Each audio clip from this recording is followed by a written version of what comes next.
either main event or co-main, because you got Barrios, Thurman, and then you got Lopez, Abe Ramos. So maybe. What about Lucas Sandor Martin? Well, Lucas got to go down. Remember, Sandor's 40. He just took that. 40. Why I keep thinking he's 47? Because it was a catchway. Because he took the opportunity with Mikey. Remember what he said to us last? And Ness is trying to like super uncover this shit. Yeah, but we found out. Remember, he was offered Virgil Ortiz. No, he never told us. Yeah. I mean, I talked to Eddie. It was on my interview with Eddie when I met. Oh, so you fished in more into that topic? Yeah, I got it out of Eddie. Damn.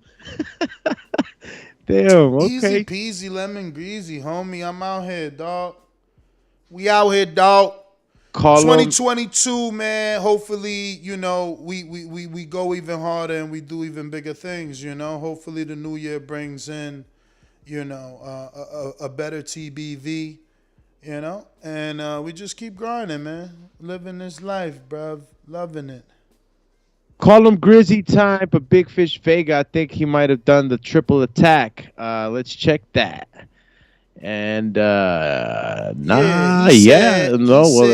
17th. No, he said footage too good. Give me a break.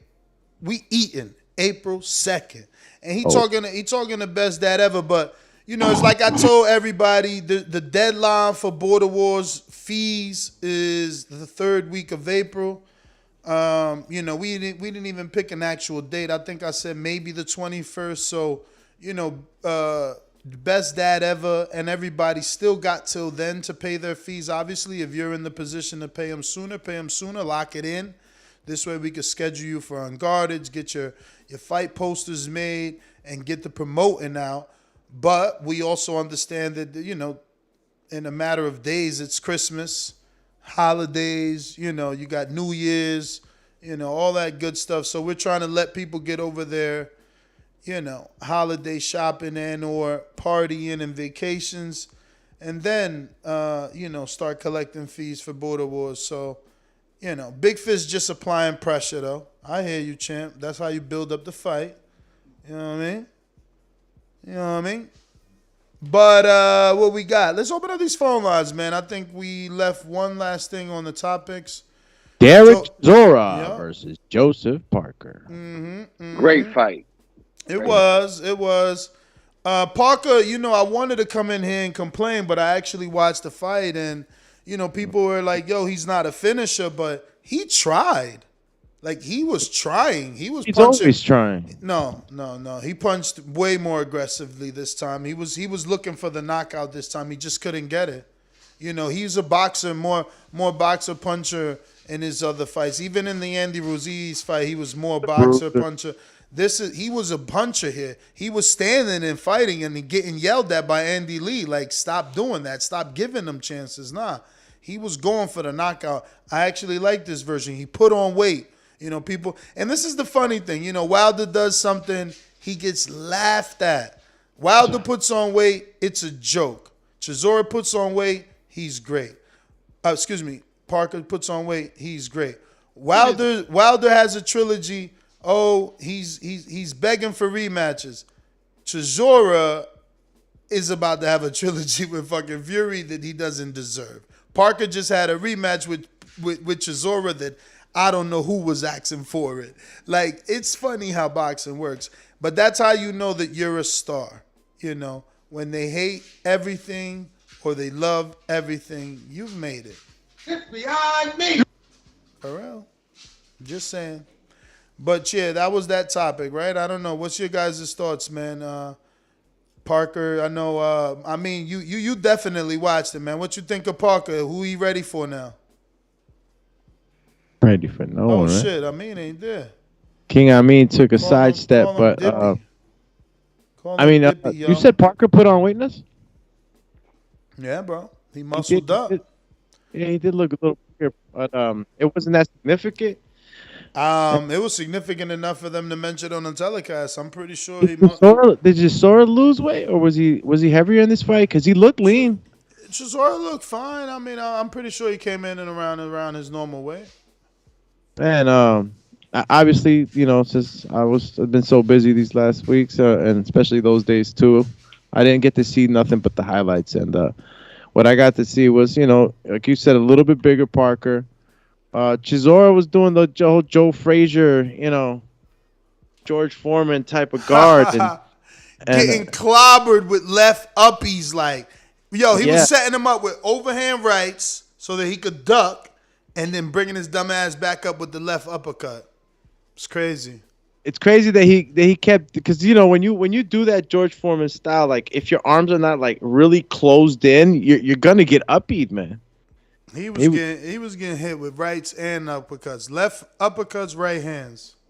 What do you think about Chisora's future in this, man? Is he? Do you see him, continuing? Chisora, I don't think he's going anywhere. I think he's still there. I mean, he was still in this fight. It's not like he looked bad. Like, yeah, he lost, but like, it was a typical Chisora loss. It's not like it was any worse. And it's like, oh, it's time to hang it up. Like, I think he's still, they could still put him in with other people to make their name. Give him to Fabio Wardley, Dubois.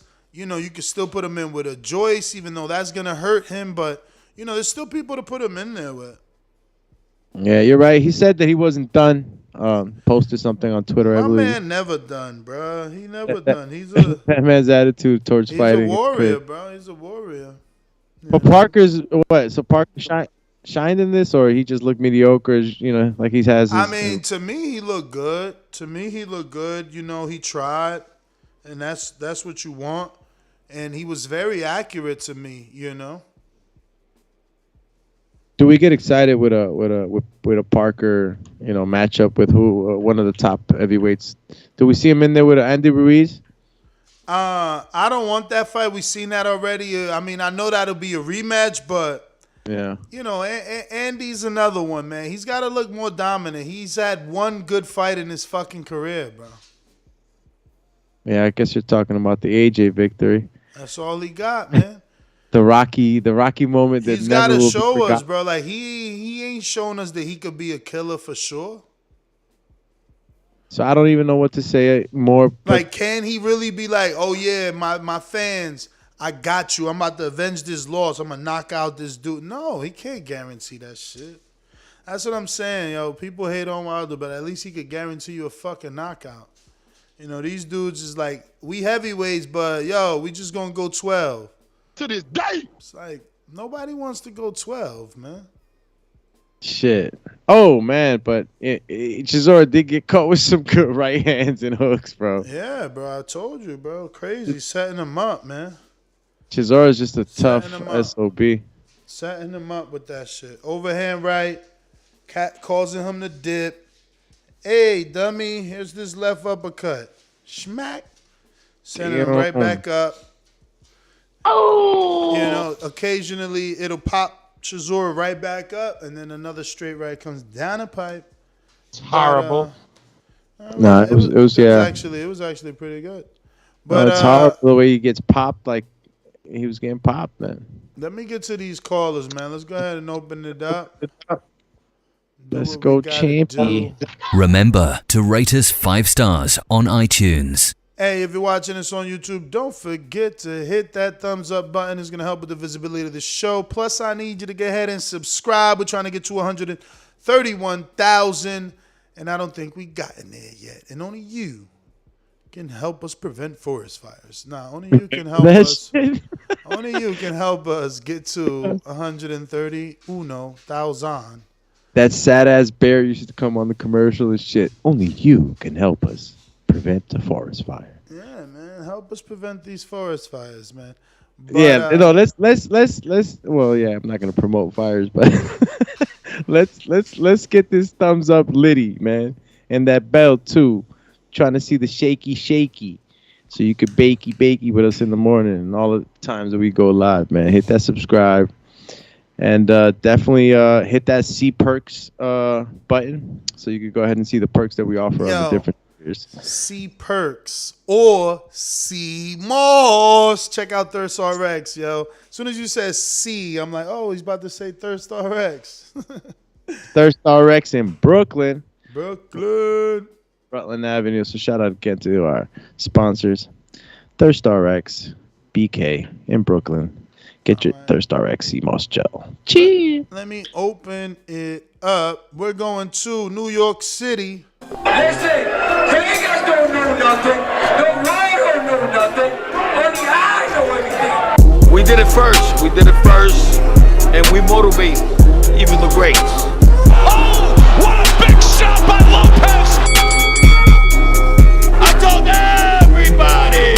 TheBoxingVoice.com. What he done to the boxing world to be number one in a junior weight division? SDS Promotions.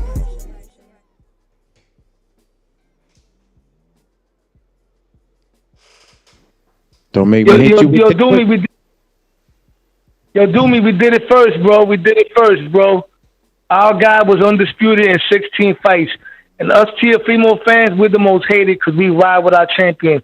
Just like Teofimo did, Doomy, you and I had to overcome the Dr. Fauci flu. You heard? Let's go. You hear me? Hey, that's right. And yo, let me get the Honduran soundbite for that one, man. You know, the beat. Man. I already know, Champy. It's time to give him la sopa. Hey, la sopa, dame. Bueno, pues.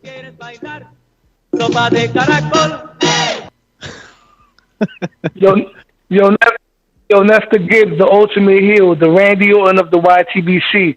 Yo, bro, why you not gonna do 4 days in a row of Jose Pedraza versus Jose Ramirez like you used to do with Dillian White and Deontay Wilder, bro? Let's get that. Let's weed out all the fake boxing fans, bro. Let's get all the real. What you mean? I did that show on Pedraza, and you talked about him for 15 seconds and went straight into fucking Tank. Yo, no, I ain't talking about Tank. I talk about Terrence Crawford. Speaking of Terrence Crawford, we finally got that tune-up for Errol Spence. Now he could chew on that Cuban salmon. Oh, my bad. Let me give a big shout out to my boy King from Jersey City Heights or Hoboken or whatever, Jersey. What's up, King? If you're still there. Errol Spence is gonna get the Cuban sandwich, the fish. He's gonna tear Ugas up, and then after Keith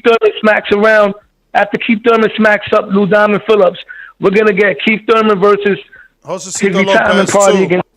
Why he gotta be Lou Diamond Phillips? We giving Keith two tune-ups. My bad. Keith getting two my bad, tune-ups. not Lou Diamond Phillips. That's why Josecito's on the undercard. No, my bad. Yo, Keith is smacking up Benjamin Bratt, and then Keith Thurman is gonna get retired by Terrence Crawford in July. And I'm surprised we finally gonna get. Yes, he is. No, yes, he is. And then Keith, listen to me. Keith getting two tune-ups. You know the road, Keith getting. No, he's two not. Tune-ups. He's getting two. No, he's not, bro. Bro, Josecito's on the undercard for a reason, bro. Yeah. I got an inside source, bro. Josecito Lopez is gonna be a You don't got no. It's gonna be a catchweight. You don't got yes, no I do. source, bro. He's fighting. Chill, bro. Mad Ben Sieng. Hello, can you hear me? What up, champ? Can you hear me? We do. What up? Good show. Just want to say, the Jay Porsche was boring till a knockout. So on to the next. Serrano's gonna piece up Taylor. Her style is amateur. She fights like American. She jumps in, throws punches. For real. I remember my son was analyzing that shit the other day. She jumps in, throws a whole bunch of punches, jumps out. Jumps in, throws a whole bunch of punches, jumps out. Hardly any body shots. Hardly stepping around and jabbing. She waits for the person to come to her, jump in, jump out. She gets beat up by Serrano. I want to hear that. Spencer getting that Ugas fight. He gonna knock out Ugas. Then on to the next. Yeah, man. Excuse me, man. My throat is kind of dry. It's all good. But yeah, good show. That's my call. Yeah, I like this show. That's my call, man. You guys have a good night. Peace. Cheers. Yo, people getting peace. Yo, Jake, yo, at the Jake Paul, Nate Diaz is walking on his cholo shit, and some dude says something to him. Did you see this video? Let me send it to you. Is that the kid that he was beefing with? What Oh, kid? See, I don't know if that's some sort of, you know. Yeah, there's a Bellator fighter that he was beefing with before that I guess they seen them again at the event. Bro, my man dropped all his popcorn. He flinched like a motherfucker because Nate faked him like, I'm about to punch you. The dude, look, I got a screenshot. What a clown, bro. That was the incident. Dude, I was back there because, you know, I was sitting My man dropped all his popcorn, son. Let me see it. Let me see it. Look at this shit. What? Oh, juice goes in the air, too. Bro, his outfit is sticky right now. I know he tight right now. Bro, there was look some at Nate. Look at that. And then he faked like he about to hit him with the right hand, knowing that left hand was at his kneecap. Like, he be laughing, bro. Nate loves this shit. Man, bro. It's a kick out of that shit. He be in people's feelings. Yo, look at all the juice. That shit looks like it was for the movies. Look at all the juice in the air. Yep. Yo, I was right. I see myself, dog. I'm right there. You don't see yourself. You don't see yourself. I see myself right there, bro. I was recording that shit. Where are you? Where are you? Somebody find Doomy. Where's Waldo? Yo, lucky the security and the cops was right there. That shit was hilarious, bro. Look, bro. He literally flinched so hard. The water or beer, bro. Everything shot up like a guy. Like what's that shit? The what's the other one? The one in like Old Faithful, bro. Old fucking Faithful. That shit's ridiculous. Nobody touched them. Bro, I'm telling you. He said, huh? What? Holy shit. Yo, Nate's a fucking badass dude. And I mean that in a good way, right? There was action. See, man, this dude, man, you got to keep giving him fucking credit, man. It was, I was at his show. Everywhere I looked, I was like, smiling, and I was like engaging with something that was going on. Anything. It was always something going on, bro. Amazing event. Yeah, Champy Lampy. Let me see if we got some super chats. I think we're still at Mr. Big Fish. Look at this guy. You never boxed in your life. Have some respect. Shout out to our fucking army, TBV Army. We strong. In the comment section, like he has boxed. Clown emoji. I knew it. People don't like it. Like, it's crazy. Boxing is so sensitive, right? Like, Serrano could transform a woman, right? And all I do is say, wow, Amanda Serrano really transformed this woman. And obviously put you know, Doomy's meme, and the whole fucking world goes crazy. You know, it reminds me of that. Remember that scene when Joker's like, you put a little bomb in the hospital and everybody just goes crazy. You know what I'm saying? That's what it's like. It's like, yo, you make a little funny and they get so mad. Like, yo, stop being mad. Like, bro, this is boxing. If any, if anything, they should be mad at Doomy because Doomy made this. I didn't make this. I made it, but it was like it's a testimony, you know. It's a testimony to. I mean, look, we could look. I'm gonna fucking. I'm gonna make a meme sound honorable. Doomy, why don't you pay for photo grid so you don't have to have the little fucking watermark there that says photo grid. You know what it is though? It's I thought I had that already paid for it, and I was like, you know what? Maybe there's a better one. But you know, shout out to PhotoGrid for the sponsorship real quick. I know they got that free publicity. Nah, but I was just saying it was funny, right? It's a funny sense of the meme, but at the end of the day, comparing it comparatively, it's like that's the type of pain that this girl took. You know, it goes to show you that women are just as tough and greedy as the men. I know plenty of men that would have quit and would have gave up. So, it's just a testament to what Gutierrez is made out of, pure heart and grit. She didn't give up. And even though she could have, and she was wobbled at times too. She would walk to the corner a little hazy, but she hung in there. And, we're living in the years of the memes. So, I mean, comparatively, Of course, she doesn't look exactly like the Avatar, but god dang, She that looks nose very is broken. close, though. She looks very close. Like, nobody can act like it's not a pretty spot on. Like, get out of here. But let me get some more callers. They hating. That's what I'm saying. You're too sensitive, You're too sensitive. If that's like a big issue, you're maybe a little too sensitive. You know what I'm saying? Well, why aren't they crying for all the memes that are just coming out for Tyron? Like, Exactly. that's pretty bad. Exactly. And that's the double standard. Like, if you get knocked out, it's safe to make memes, but you can't get disfigured. Like, like it's the same shit. Like, you know what I'm saying? Like, we did it with Tio. Like, they made the Martin meme with Tio. Remember the lumped up Martin Lawrence meme? Yeah, So it's like, what the hell up? so it's like, why is it any different? Yeah, we ain't dick riding in this house. Tell him, Steve. SDS Promotions. If Wilder fights Usyk, they're going to take Usyk out in a stretch. Well, because they don't like the facts. What the hell did Billy Joe do? He wasn't the guy that everyone thought he was. Oh, it's true. It's damn true. We got to stop capping for AJ, man. He ain't that dude. Give me liberty or give me death. Hey, God bless the United States of America.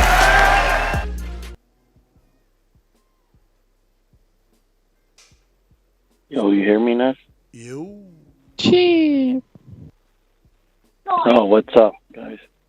What up, brother? Yeah, so hey, tell me what could be wrong. Errol Spence has reached Canelo level. And you know why I say this?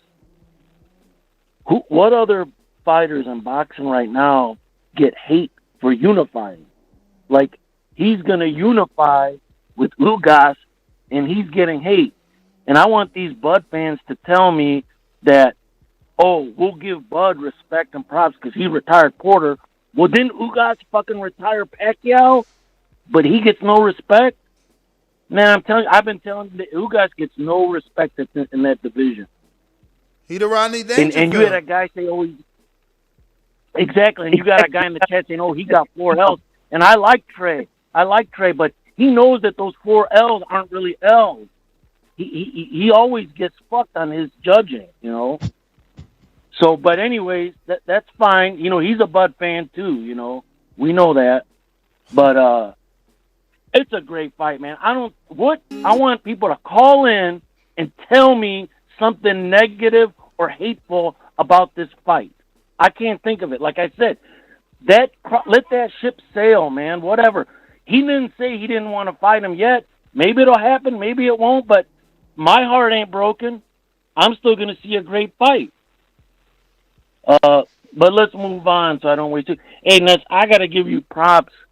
I didn't really like Paul in the beginning, but you kept telling us that he was, going to be good. You can't really hate on this guy for what he's doing, man. He's selling out. I really thought this thing was going to flop, with Woodley, and it was sold out, And I don't know, man. I'm not saying I'm a fan of it, but I mean, I'm not gonna shit on it either. I don't know if it helps the sport, but you see Serrano, like you said, she's making a lot more money than she did before. So if he's gonna use his cards to pay other fighters, then I don't see how you could be mad at that. But I don't know. Did you watch the PBC card? Did you talk about that? If you get a chance, man, you got to see that Hitchens and Hawkins, man. If you're a true purist, that was like a elite chess match. Hitchens got the better of him, but that was probably the most entertaining fight I saw yesterday. And what are your thoughts on when I finish this call? What are your thoughts on Morrell, man? What's next for him? I'll be honest with you, I think him and Benavidez is 50-50. I couldn't believe what he did to Fox. I was totally shocked. So what do you I didn't watch that card. I'd like your thoughts on it. That's the PBC card. Hey, and I like that Cuban. Hey, I like that. One more thing, I like that Dominican dude. This Albert Puello. Yeah. What do you know about him? Nah, hey, he's man. good. Have your buddy Hearns. He'd be a guy to fight Conor. I know that wouldn't happen, but hey, I like him. He's got to make nice. a name for himself. He was supposed to get the Rolly He's fight. Nice. Hey, they put him on Fox. I like this kid. I'm going to start watching him. He's good. Yeah. But that's all I got. Yeah, check out that PBC card if you get a chance. If they put them on YouTube, some of them fights were really good. They shocked me. Yeah, I didn't get to catch that one. Yeah, I need to watch that. I didn't get to watch, and I need to at least watch Richardson. That's my boy. He gonna be tight if I don't watch that. He was doing his thing. I heard. I seen some highlights. You know, I also seen him choking him out at the weigh-in, but he pulled a Floyd Mayweather, Victor Ortiz on his opponent. Yo, so Rick Mirgan, he posted, since I signed Josecito Lopez, I immediately went to work on a multi-fight deal. Lopez, coming off of 2 straight high-profile wins, will fight a game Abel Ramos on pay-per-view February 5th, and a win puts him in with some of the biggest names of the sport after guaranteed. Lopez stays in the gym and should handle a tough Ramos and will have the best sparring in the world right now at the Garcia Boxing Gym. Let's go, Jose. 2022 is yours. That being said, the high-profile wins are John Molina in 2019, Francisco Santana in 2020, Francisco Santana, and 2022 Abel Ramos. Now, again, I'm only saying this out loud to ask you guys, like, is he saying he just signed Lopez and went to work and he's getting him a 3-fight deal if he can beat Ramos? Or is he saying when he signed Lopez, he went to work and he got him a 3-fight deal a long time ago in 2019? Because, I mean, I don't really understand what that message means.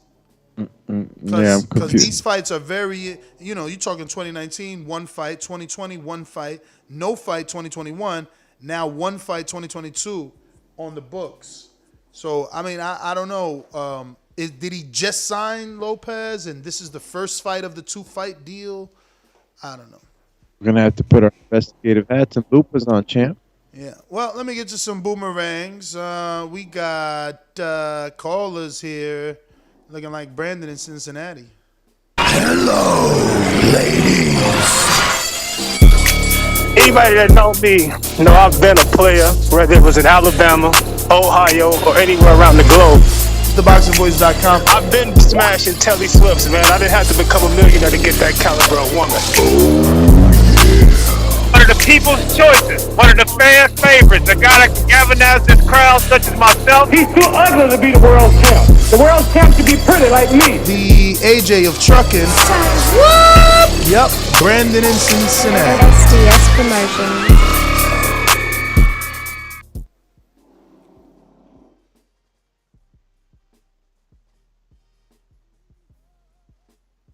It's Quicket time.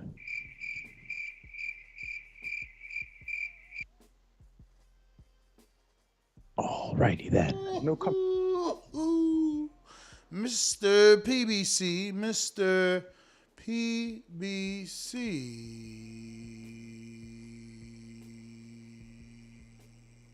Andas valiendo verga. Andan valiendo verga. Yeah. No one's around. No one can come off the porch and... Mr. PBC, baby. BoxingVoice.com. I'm the flyest. Canelo talking about he believe he can win. Go to my kitchen. Get the sharpest knife and cut the bullshit out. I don't care what you do good. I do every fucking thing great. Mr. PBC, baby. Yo, what it do though? Like, it was really good. Marcus Browne. What up? Pack your bags and leave PBC. Seriously, sad fight. I never seen anybody just try to, jab on the ropes. Completely a mismatch. Beterbiev needs to step it up, and obviously it's Bivol. I'm pretty sure Bivol will open up the portal in between his eyes and definitely unify at 175. But yeah, man, your producer needs to call up that man. He got a little script to say, man. We made a bet. I won. Stanky Jonas was supposed to get this fight. I already knew Stanky Jonas' biggest payday was step aside. And I told Brandon that he's so silly. He's so silly for thinking that. I told him, bro, these dudes don't get it. They be thinking dudes getting ducked. They taking step aside. That money, and he might get a fight. He gonna get that check and a fight. Hold on. This is what I was telling to him. They're like, all right, you get 100. You probably get like 50 to 80,000 in the next fight. Look, we'll take away 10 from that 50. You get it now. You can get it up front. Step aside.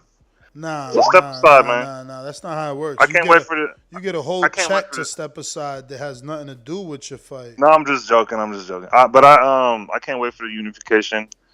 Bud, answer the phone. It's time for you to come home. We're gonna make the fights without you.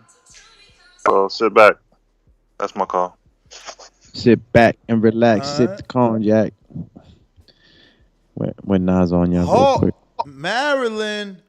Actually, Hawk, give me a minute. I got a boomerang in the building. Call him Stonebone Boxell. Stonebone. What up? What up? What up, champ? Yeah, man. Good weekend, man. Good weekend of fights. Yeah, man. The Jake Paul. And I start with. Yeah, it was Jake Paul, right? Yeah.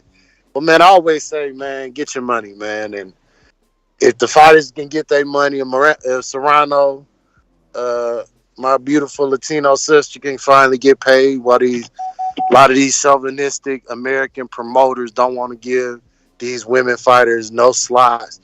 He putting their co-main and getting them $1 million. So man, shout out to him for looking out for the people under him. While some of these other guys is smothering the people under them. Some of their people on YouTube right now doing interviews about how bad their life is in boxing and being blackballed. So shout out to Jake Paul making another way for boxers to get money. And man, I don't got nothing bad about Errol and Ugas. Earl, you buying this, Ness? Are you gonna buy this one? What, Errol and Ugas? Yeah. I mean, I'm forced to because it's a unification, man. You said you weren't gonna buy Errol and Bud. That was a unification. Yeah, but it's not. It's the unification that tells us who's the best in the division. Oh, okay. I see what you're saying. Yeah, man. I'm ready for a good fight, man. And I always knew this was a little stall tactic to give more time for Earl to get healthy, man. He'll fight in April, May, somewhere around there, and hopefully end of the summer, fall, like they said, we can get this undisputed fight. So, hey, if Earl fighting in April, let's what Bud do. Go ahead and knock off Josh Taylor in May, so we can stay on the same timeline, and then we'll be looking at trying to do this Earl fight in the fall, man. So y'all can get a Thanksgiving, y'all can have fish for Thanksgiving next year. Well, alrighty then. We got Boomerang Majimbe. Yes, what's good, brother? What up? Jeez. I don't even know what the topic is. I'm just jumping on. I'm guessing it's the fights. Shout out to Jake Paul, man. I mean, every boxer except for Clarissa Shields was bigging him up. It kind of felt like he is representing the sport against these other, combat sports. So I think he's doing a great job of promoting it. Definitely, if I was to give him an award, it'd be Boxing Influencer of the Year. You can't give him a real boxing award, so let's make something up for the guy. He deserves it. You can't give him a real award. What you talking about? Is he fighting boxers? Bro, you can't give him Prospect of the Year? No. Wow. What boxer is he fighting? Wow. Ness Heyman. Come on, brother. I mean, listen. The hate is real for Jake on these streets. Nah. Man. Mad respect for the guy. I appreciate everything that he's doing. None of your favorite prospects that you think are gonna be next up, none of them has fought on the levels of Jake. Fighting in front of 21,000 people is totally different, man. Like, you heard that dude Williams in his post fight. I don't even know who he is, but he never fought before, and that's the first thing he said. Like, yo, you know, I thought it was gonna be different, but coming out here fighting in front of all these people, you know, people in my comment section, they DMing me. You try this shit. Xander has fought true boxers though, and you know Xander should get who is Xander? Who is Xander attracting to the sport? What is he doing other than? Come on, but that's my whole point. I said influencer of the year. Make an award for the guy. Prospect of the year, because no prospect has ever done it like him. None. Fuck out of here, bro. He's not fighting boxers, bro. He's not fighting boxers. I hear you. Fury would have been the first one. But he's not. It's beautiful. This guy, he made it to Mayweather Wilder level, like in 5 fights. People want to see him lose. I love it. Never that. No. Listen, again, let me get my second call. I appreciate you're trying to twist things, and I don't want to take credit away from the guy. I respect and I appreciate what he is doing. I just don't want to take away from real boxers. You know, and that's all I'm saying. Who are we taking away from? Xander Zayas. Xander. Who's Xander for? Because I know Tyron Woodley. Who the fuck is Xander for? Oh, now you know Tyron Woodley, right? I'm just saying. Do you know him? The first fight, you were like, do you know him? This guy? Do you know him? Get out of here, do you know him? That's it. Who the fuck is Xander for? Fucking bums. Who's Xander for? I'm just keeping it real. Who's Xander for? Prospect of the year. Why? Because he looks good on the lowest level of the planet. On people that have a boxing record. I'm picking prospect of the year for the guy that looks good on the highest level. On the highest level, really? That's the Tyron Woodley, a UFC guy with no boxing fights, is the highest level. You're incredible. I get it. You're incredible. You make these narratives and you want people to believe your shit, but nobody's buying it. Listen to me. Get out of here with that. I get it. You weren't there. And I hear you guys when you complain about Tank, and that's the same thing I say. You weren't there. But when you see that, when you see what is there, when you see Cincinnati, when you see this Florida, Tampa, you understand. Espinosa understands. Eddie understands. Ryan Kavanaugh, they understand. You know who understands? YouTube understands. Who, even though Logan broke the terms, they still reinstated his channel. You know, you don't understand. But it's okay. All right, so let me get a counter punch because you're talking over my calls. Oh, my God. With your fucking narrative. Okay. Onto a real fighter, Beterbiev. I think he beats Canelo. I know that everybody's going to think differently. I think the guy, and he's getting older. I saw him. This was the first time I actually saw him get slightly look a little older. But I still do think that older? Beterbiev. Okay. But I still think that Beterbiev beats Canelo. Weight classes are made for a reason. I mean, this is the wrong guy. I don't see Canelo being able to stay away from those power shots for 12 rounds. It's not going to happen.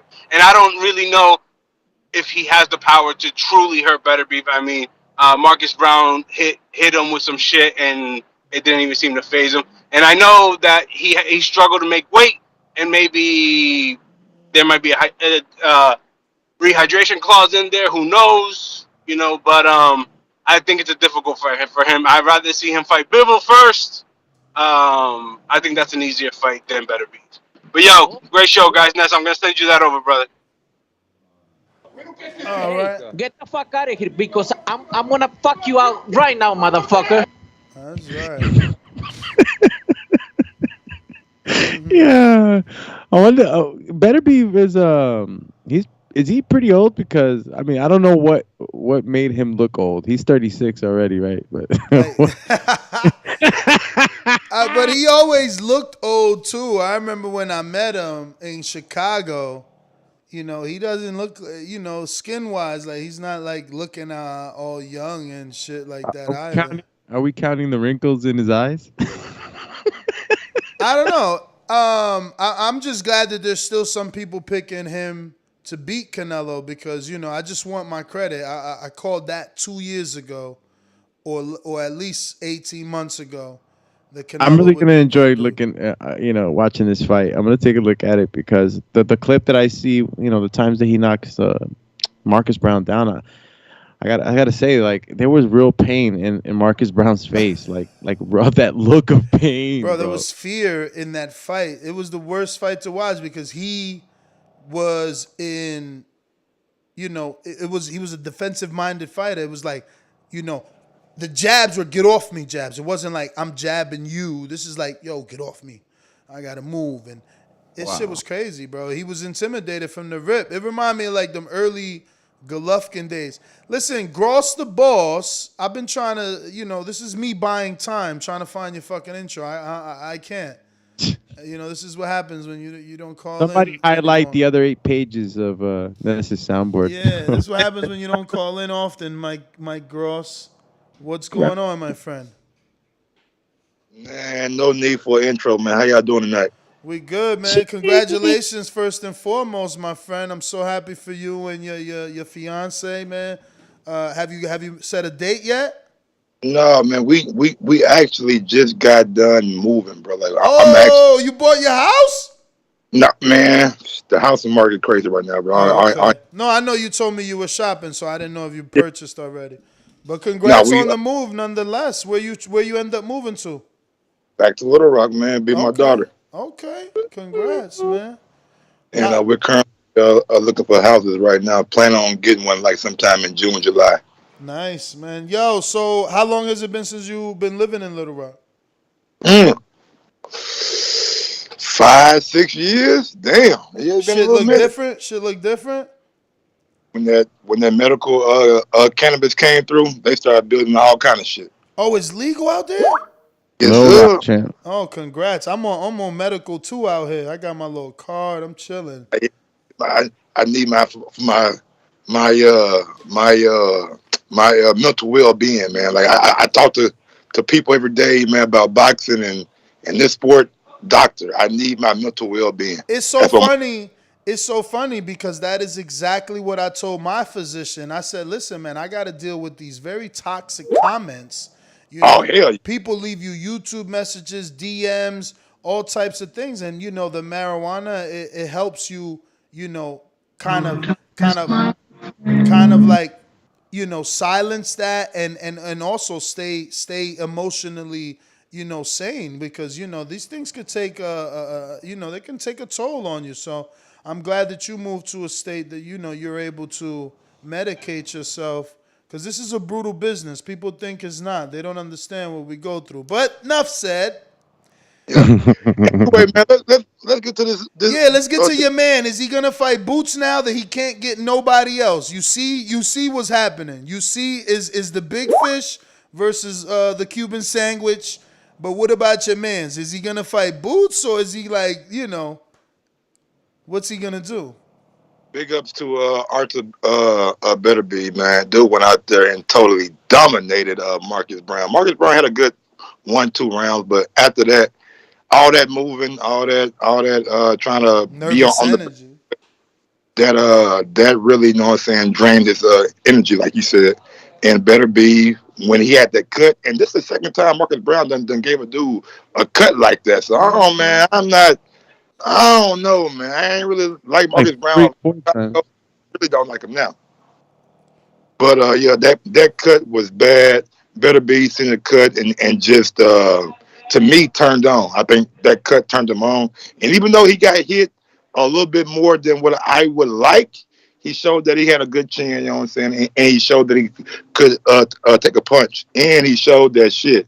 when it's back against the wall, when shit not going how it's scripted, how it's planned, when shit is totally turned upside down and you're tasting your own blood and you're seeing your own blood on the canvas on Marcus Browne's body, on your body, you can still get the job done. So big up to Beterbiev. Say what? You can't touch me. You're not man enough. That's Doomy and his sound bites, man. You know Doomy. But big ups to Parker going out there beating up Dereck Chisora. Made the first fight look totally different than the second fight. You know what I'm saying? He totally dominated in the second fight. Chisora had some good rounds at the end, coming on a little bit, but Parker was just hitting him with shit that I thought, you know what I'm saying, was some good shots. And maybe if it was any other opponent or any other tier lesser than Chisora, they would have been knocked out because he definitely dropped Chisora 4 times in that fight. Big ups to the young lion, Hitchison went out there, dominated Malik Hawkins. Malik, man, you got to do something, bro. Y'all told me and Ness and Doomy years ago, y'all was ready for Josh Taylor. It don't look that way at all. Hey, what happened? It don't look that way at all. So you got to get some shit right in your camp, maybe change trainers, maybe do something, and just get back to winning ways. Because Sabrina Matias, now Hitchison, is not looking good for you. Jake Paul, prospect of the year. I'm laughing at that. And it's like, come on, bro. Are you for real? I mean, I can't name another prospect that has made such an impact. What kind of impact? And taking these strides, like, yo, fighting on that stage, Mike, I was there Saturday, bro. 21. Like, first of all, this is the only fight. I mean, I'm sure Canelo and Floyd can do it, but they never have. This dude had tickets sold out in the 3rd rafter, bro. Like, you can't even see boxing. You could skydive from where these people were sitting. For real, man. Parachute and all. It would, like, them seats was 10,000 feet in the air. Them dudes still purchased them. Bro, I seen little kids, like, literally the age of my daughter. Like, anywhere from 5 to fucking 12. It was every demographic. 13 to 18. 5 to 12. 35 to 44. My man tapped them all, man. I don't know. I just can't see how y'all put a regular prospect who's fighting fucking dudes that they got blue collar jobs every day. None of these prospects beating real fighters, as my Jimbe tried to put it. Like, who is Xander fighting that's a full-time fighter? I hear you talking, man, and I get it, and I'm with my Jimbe. Xander Yahya is my prospect of the year, but you talking about the atmosphere, and that ain't got shit to do with the boxing, man. Was you impressed by what you seen from last night from Jake Paul? Not until the knockout. Not until the knockout. Exactly. That shit was fucking basuda. It was horrible to look at for a minute. So outside of the fucking out, we get a horrible fight, and we get a dude who can fill up 21,000 people in the arena, which you should, because you got 21 million followers on YouTube. You can't get what is that? 1% of your people to come? 10%? I mean, my bad. 10% of the folks in the whole world. Come on, man. Like I get it, but you ain't talking about what's happening inside the ring. Inside the ring, Dana Yaya is the epitome of the future of somebody who could be a world champion. Jake Paul would never be a world champion. What? You tripping? Would never be a world champion. You tripping? Who you gonna be? Jake Paul gonna get his world title shot before Xander Yahya, first of all, and secondly, Jake Paul is getting he's getting what Xander isn't getting. When Xander steps up, the questions you gonna be telling your audience is like, damn, is he gonna be able to perform the same way on this level in front of all these people? What about when he fight UFC fighters? He's not even fighting boxers. He fight NBA players. Yeah. What about when Jake Paul step up? All dudes that know how to perform and been under the lights. He gonna get washed. By who? By who? Any cruiserweight with a goddamn 10+ fight record gonna watch him. Nah, pick him. Listen, He that's not what y'all being need to do. Y'all need to build up the cruiserweight that's gonna beat him. greatest. He's not beating Dorticos. He's not beating Tabiti. He's not beating fighting them no time soon, Mike. You know how they building them up. He's not fighting them tomorrow. But that's what he got. He got the Mayweather effect. And He 5-0. He 5 and listen to me. He got time. He 5-0, 23 years old, and Mike Gross want to put him in with Dorticos and Tabitis. Mayweather effect. Mayweather effect. It's a 12-year-old cruiserweight right now fighting in the amateurs. In 10 years to beat him. Nah, you know why you ain't saying that dude that's tall as fuck, trained with Ronnie. He a real fighter. He a cruiserweight. Oh, Tristan Cameron? Yeah. Watch. Well, that's exactly who y'all need to build. He's coming in off a loss too. That's exactly who y'all need to build up, because why should Jake go find the toughest opponent for himself when y'all ain't even finding one? Y'all just mad. Bro, no, it ain't about a tough opponent. It's about a world title. You think he gonna fight a world title against Joe Blow? He got 5 fights, Mike. He'll get his world title in time. He'll win a world title though, Ness. He will. In what division? Bruh, Lawrence Okoli's a fucking champ. Ryan Ralecki just got a shot at the Bridgerweight title. What are you talking about? Like, people get shots every day, B. These are dudes with boxing backgrounds, though. Oh man, listen, hey, Mike. You know that our time together, the one thing we did was go to gyms, man. Yeah, man. Let me just let you know, this dude is really training, Mike, and you got to factor in. Listen to me. You got to factor in that he rich. These other dudes that you talking about, they never been rich, Mike. They've been doing this in the mud on their off time, you know, because they want to get out of the poverty they in. You know, this, you talking about a different level of an animal. You talking about a dude that's a millionaire that wants to fight.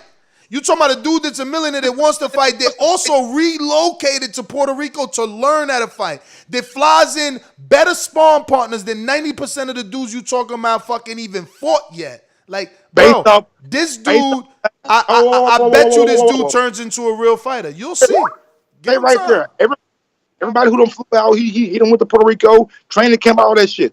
Based off last night, did any of that shit pay off? Yes. He looked like shit last. Yes, because the knockout blanketed the whole ugly fight. He dropped his hands because he was tired. Ain't nobody problem but his own. Ain't nobody problem but his own. How you know he was tired? On 2-week notice and look like that. Come on, bro. What we doing here, man? How you know he was tired? You see, that's the negative narrative. The positive narrative is he took on the dude that people thought beat him and did better than the first time. On 2-week notice.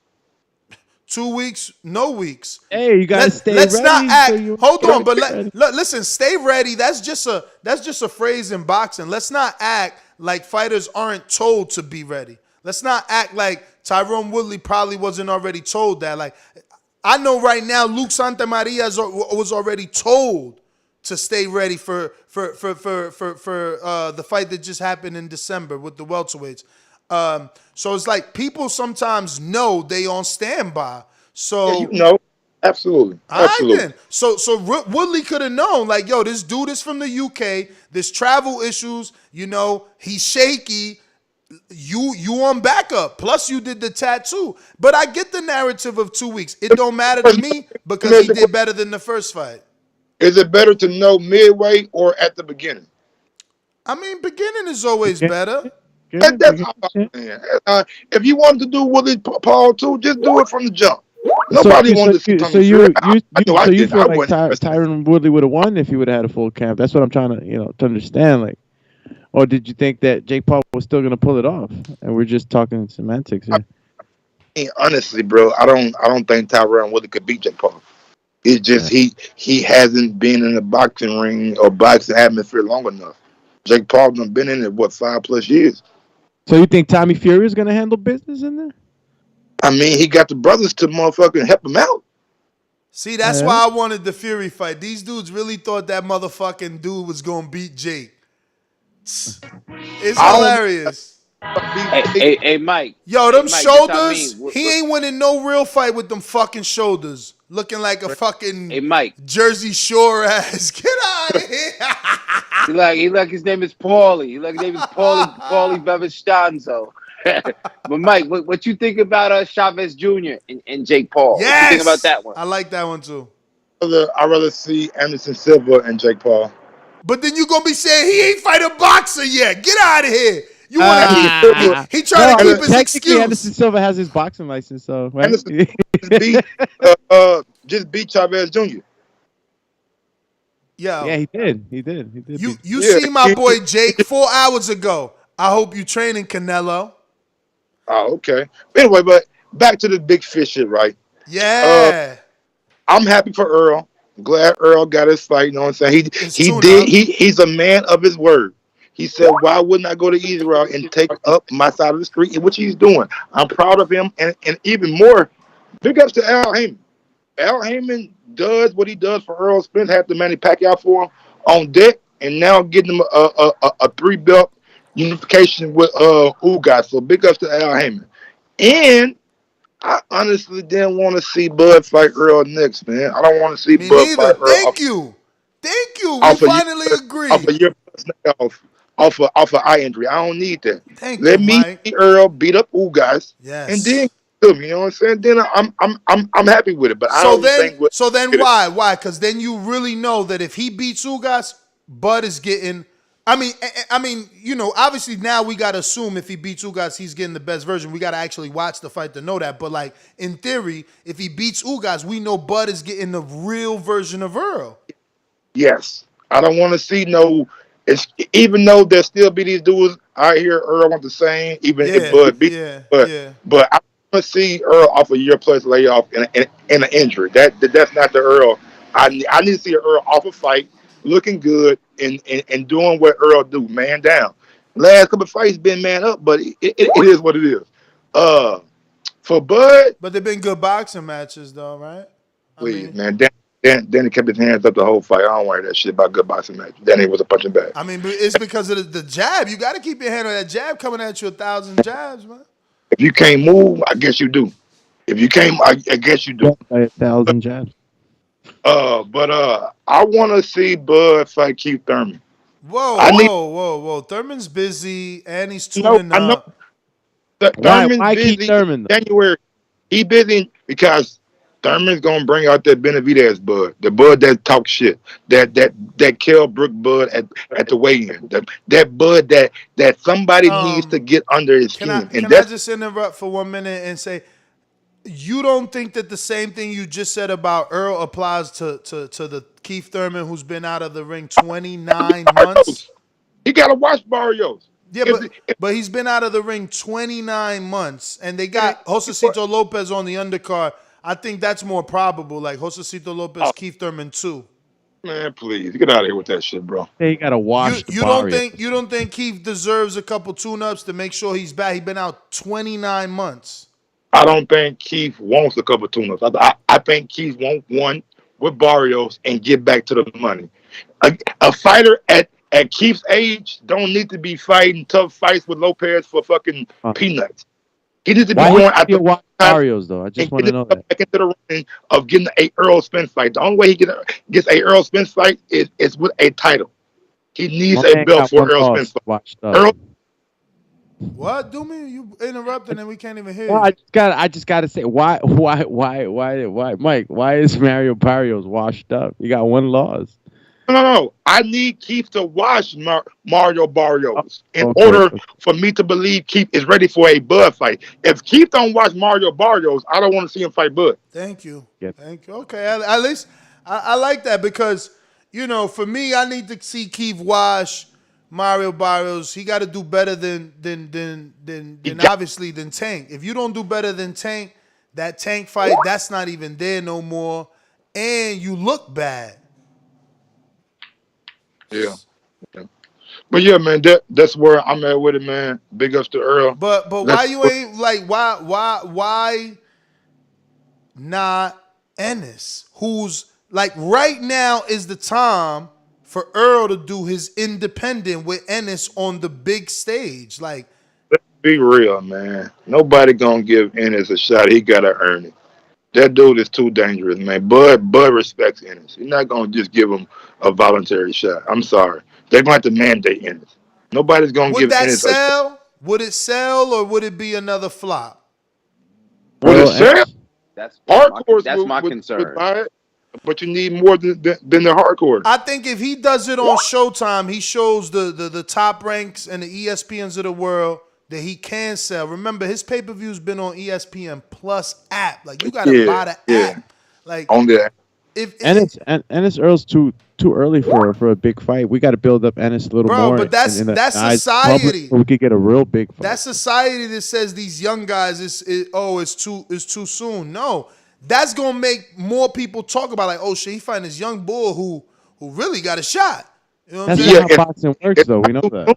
It's that they're too dangerous. Like you don't give Jerron you don't give Jerron a freebie. Like you can't. Dude will beat you. You know what I'm saying? But it ain't a freebie, Mike, are you saying that he could beat Bud? But it ain't a freebie. What if it turns into like, I don't know whatever of these history fights where it's like 2 or 3 fights. Like Ennis could just be in that welterweight mix with the rest of these guys. It's not too late. Like I don't like that people trying to make Ennis and Virgil be the next crop. Like they're here now. No, Virgil and Ennis should fight. Virgil and Conor Ben should fight. Like I don't know like why we want to push Ennis to the front of the line so fast. I mean, I get it. It's a great fight, but at the end of the day, like it's a business too. Like you got to realize, like Ennis is not with a high profile promoter. He's with Cameron Duncan. You know what I'm saying? Cameron Duncan, though. Showtime's got a good deal with him, but again, who has the power over there? Who has the power Mike, to get? You saying everything I'm saying? That's exactly why Bud deals with Espinoza on some Canelo one-off. Give me Ennis. Ness Heyman. Earl versus Ugas is Fox. Showtime can now do a pay-per-view with Ennis and Bud. Easy peasy. How many buys? And you don't need Al for that. Al has to be called when you want the winner of Ugas Earl.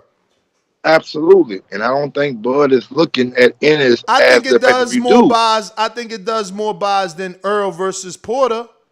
Does it do more buys than Crawford versus Thurman? Crawford. Hell yeah, man. Don't nobody remember Thurman off of 30 months out the ring?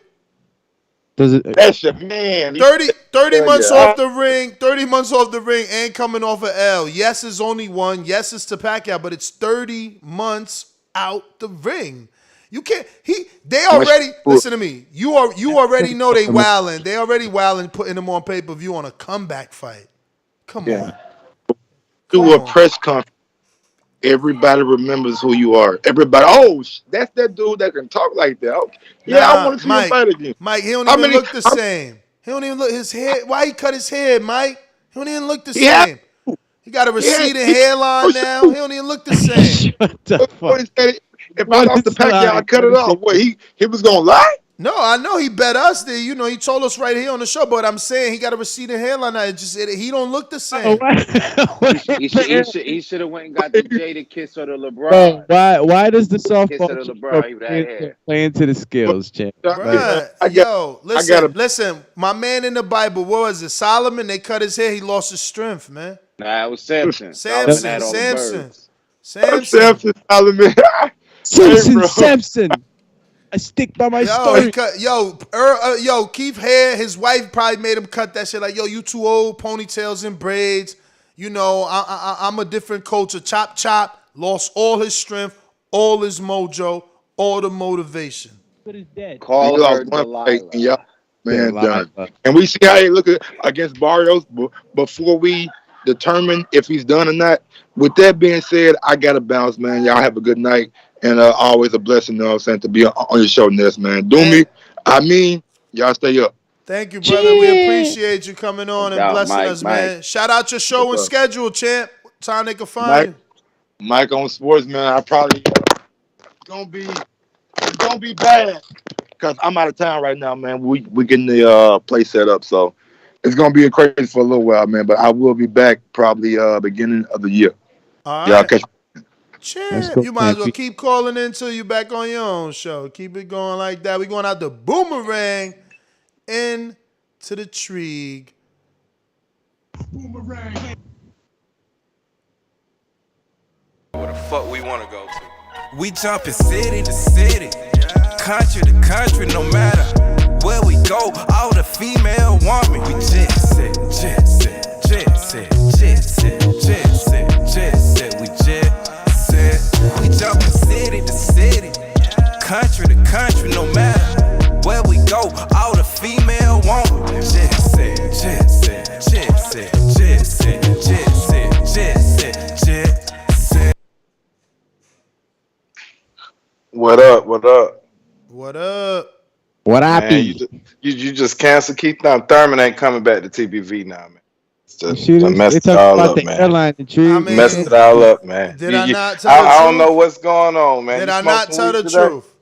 No, you didn't. They talking about softball shape. You didn't tell no truth, man. Come on, bro. So, you said Thurman versus Bud is not a bigger pay-per-view than Thurman Bud versus Boots. Stop it, Ness. And you don't even believe coming that off shit. Coming off of what? Let's see what Thurman's numbers after are. Mario Barrios. Show me. Barrios, No, you show. Barrios. All right, what's your prediction? Lopez numbers. What's your prediction? What's your prediction? He knocking Barrios out with a body shot. No. Your pay-per-view prediction. If for all of y'all fight? Let me talk. If all of y'all think that this man is gonna do great numbers with Bud, and he's the dude to save Bud's career because he's not doing well on pay-per-view, what is Thurman doing right now with Barrios then? With the numbers? Oh, they ain't gonna do good. All right. Oh, so he ain't gonna do good with Barry, but he gonna do good with Crawford somehow. No, I didn't say that. I said that. You just said. You said I lied. No. You said I lied. I said you said Thurman, I lied. Bud is bigger than Thurman and Boots. That's all I said. I didn't say it was gonna do $1 million or nothing. I said it's bigger. He said you what said sells it more, bigger. and I said I don't know. No, you said it wasn't. Nah, you said it was. You said nobody knows Thurman. He ain't did that. Nah, Oh, yeah, come on, bro. But let's why be you acting real. like Let's they be ain't real, Ness. forget Let's him? be real. Why you acting Once like they ain't Thurman forget washed him? Mario Barrios, everybody gonna be back on the Thurman train. The haters gonna say what they gonna say, but everybody gonna be calling for the Thurman Bud fight or Thurman Spence fight. That's just what it's gonna be. I mean, it's plain and simple. I don't know why folks can't see that shit. They want to say, "Oh, his hair and all of this shit." When Thurman watched Mario Barrios, watch what the narrative become. Oh, we want to see him against Bud. Oh, we want to see him against Spence or Boots. That's just what it's gonna be. He gonna be right back in the conversation, Bruh. and you gonna be covering. I hope he watched Mario Barrios. He is, bro. He's a tall fighter. This shit gonna be like Julio Diaz all over again. He gonna hit his ass with a body shot. They talking about Thurman weak to the body. Watch him goddamn drop Mario Barrios with a body shot. Watch. It ain't going past 6. And that's my prediction. I hear you. Prediction. So Ness, talking about numbers. So what can we compare it to, like, as far as like him fighting, the type of level or the type of opponent like Mario? Can we put Mario Barrios in the Thurman got his back to the wall right now, Doomy. His back is to my man is he's being compared to Tank. So one, you're being compared to a true puncher. 2, that puncher happens to be mad divisions below you, so it's an unwinnable comparison. He ain't gonna do better than Tank. Intrigue we gonna have to check in, make sure he's good after that fight. Thurman might go 12 with this dude. You understand? Like, when's the last time Thurman guaranteed us a knockout, bro? That's what I keep saying about Wilder. Dude's so quick to like, oh, Wilder. guaranteed as a knockout. When?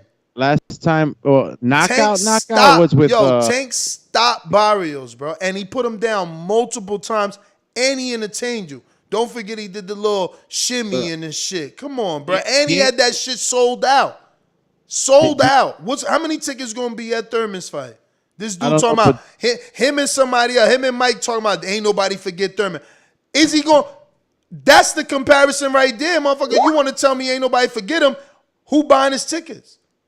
I mean, he sold pretty good with Manny, right? No, it was sold about 500,000 pay-per-view buys in the United States, and that's pay-per-views. I'm talking about ticket sales. Well, tickets. If I tell you don't nobody remember Thurman and you argue that they do, there should be a sold-out crowd who remembers him. Barrios should be sold out, but he won't be. This pay-per-view was rushed. Look. They're literally telling you about a pay-per-view with what, 40-something days away? What is it, February 5th? How many days away is that? About a month and some change.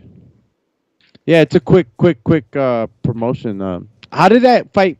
Is that something that materialized like let's end the quarter sort of thing? You know, counterpunch from Intrigue here. He's mad that I'm telling the truth. Punch.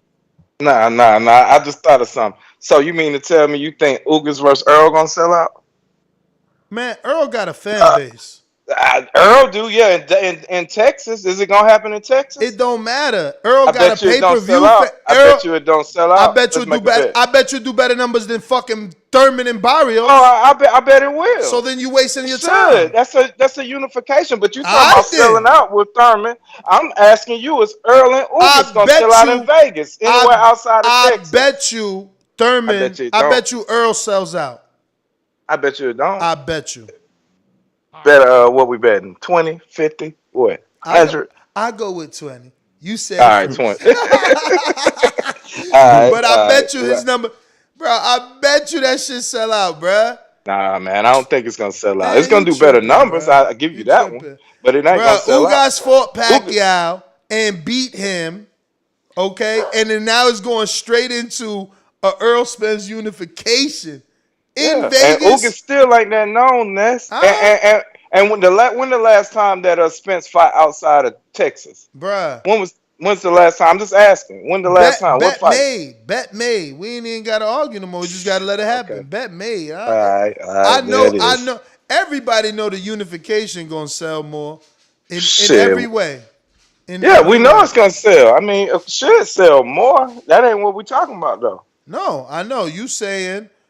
I'm saying Thurman versus any common opponent against a Spence fight. Thurman numbers gonna do bigger, even at this point of time. If Thurman fights fucking Ugas, he do bigger numbers than Spence versus Ugas. That's what I'm telling you. That's my whole thing. Like comparing a fight that Spence fighting against somebody else against Thurman and Barrios.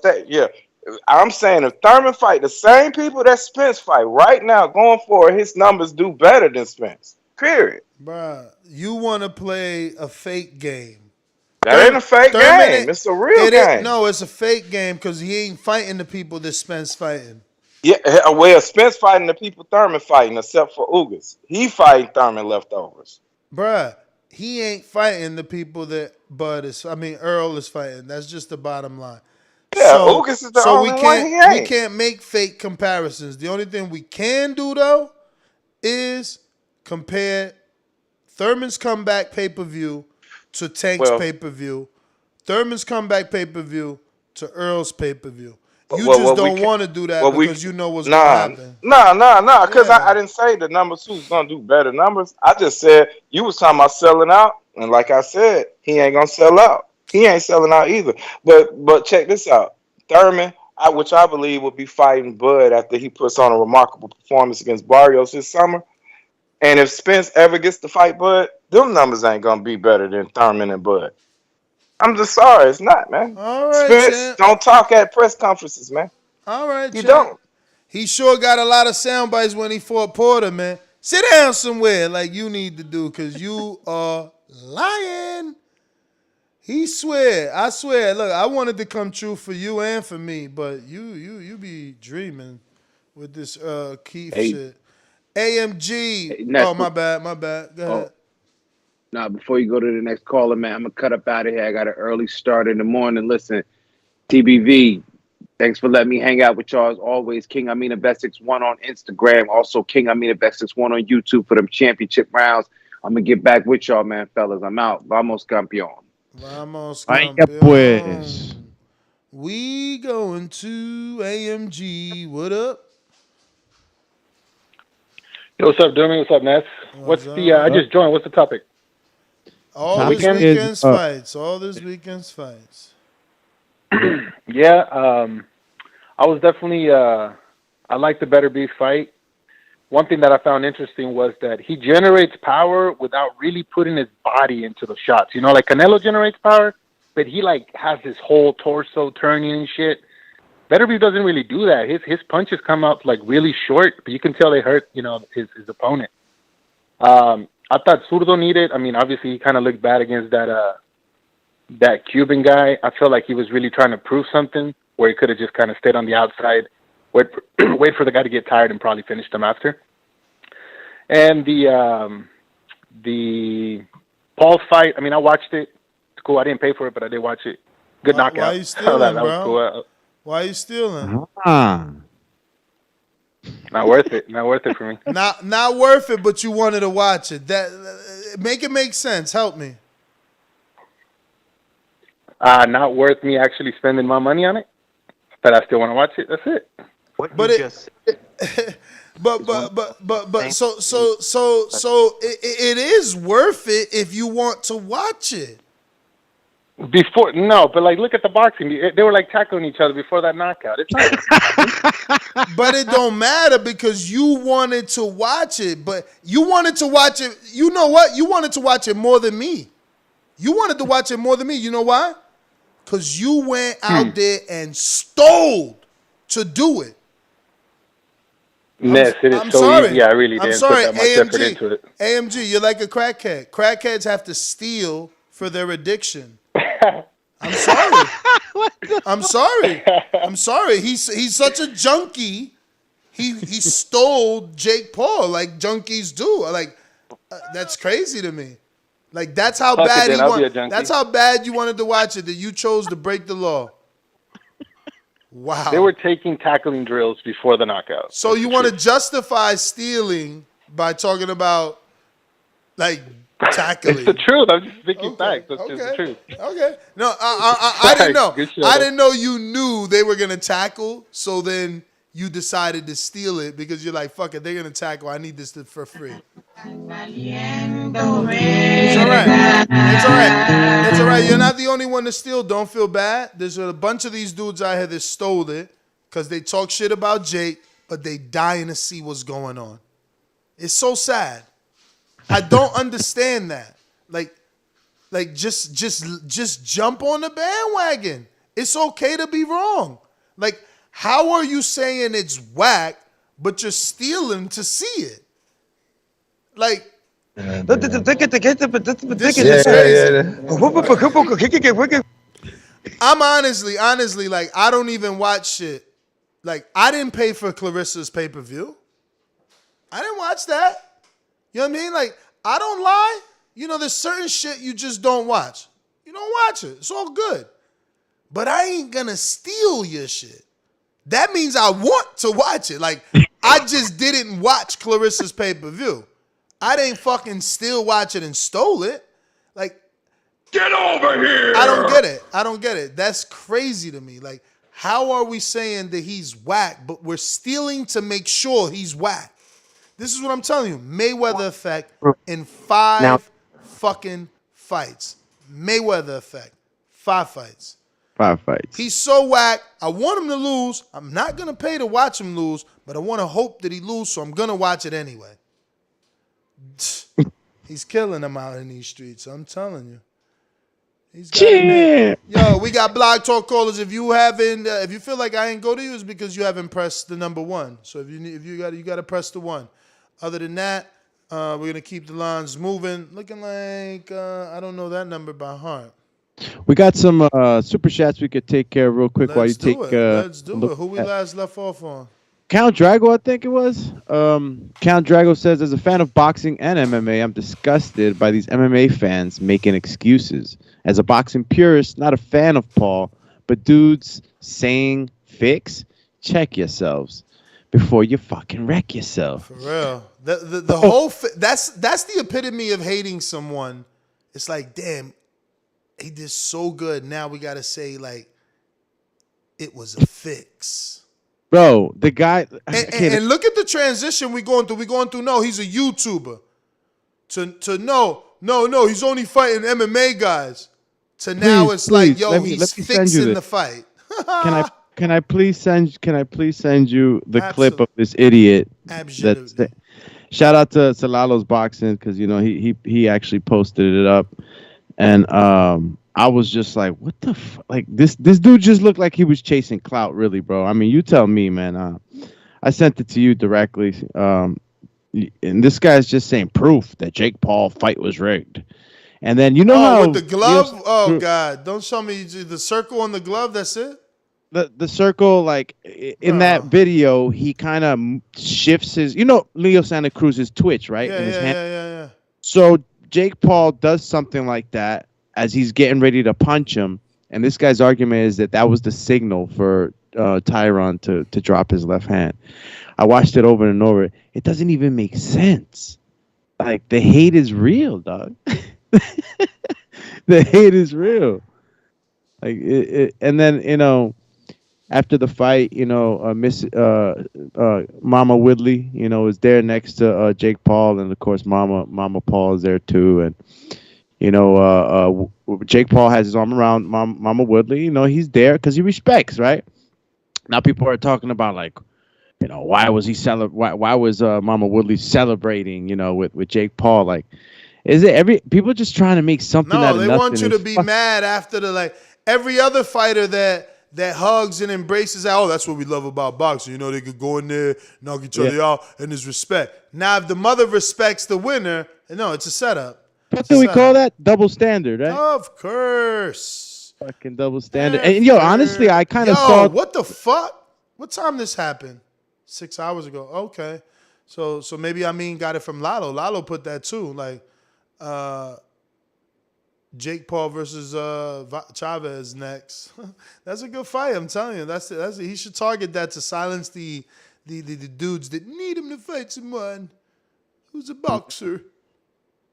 Yeah, well, yeah, that was the video that I was talking about that I saw. It was kind of like, what the fuck? Call you robotic. Yeah, they're trying to make something out of nothing, man. Let me show the video. I can't show the video because it has the pay-per-view kind of in the background. I mean, that's like secondary. I think you're allowed to like do quick reviews. Nah. Oh, bam, knocked out. He curls, signaling he's about to fucking knock him out, and he's. Yo, I can't believe fucking idiot. Who watches these things? This is literal proof that the fight was rigged. Watch Jake Paul's right hand. Ready? He's about to curl it, and curl, bam, knocked out. He curls, signaling he's about to fucking knock him out, and he's out like a light. Let me zoom in for you guys that couldn't. Oh, House of Highlights. This is like a TMZ of Instagram, bro. Please. No, this guy's a TikTok guy. You see the little TikTok, watermark there? Okay. They pulled it from TikTok. But that, you know what's crazy, bro? Like, that's how you know this dude don't know shit about fighting. Yo, when you're getting ready to crack somebody, you know, you do kind of prepare your hand, especially. Bro, mannerisms are mannerisms. Mannerisms aren't for tells. These people are just conspiracy theorists. Like, I don't even. You're putting too much energy into these weirdos. This guy, look at his nose. I can show that. You can see his nose, and in this picture right here, I'll just zoom it in. That nose shows me he's never been punched in the face because that's a nose begging to be broken. You can just tell. I'm not trying to be entertaining at all. Look at the bridge of his nose. I can't even highlight over it because, you know, then the amount of views and stuff comes up and it darkens it. But if you just look at it, look at the bridge of his nose. Look how pointy his nose. You can obviously tell that if he takes a jab to the nose, it's going to be bleeding. Anybody that's fought knows I'm not trying to be entertaining. You can look at this nose and see he will get cracked. It's begging to get deviated. It's begging to be the fucking next geyser. You know, like, let me get that nose looked like it'll leak. for real, bro, for real, in a heartbeat. So obviously he's looking at the wrong thing because he's never been in the ring, bro.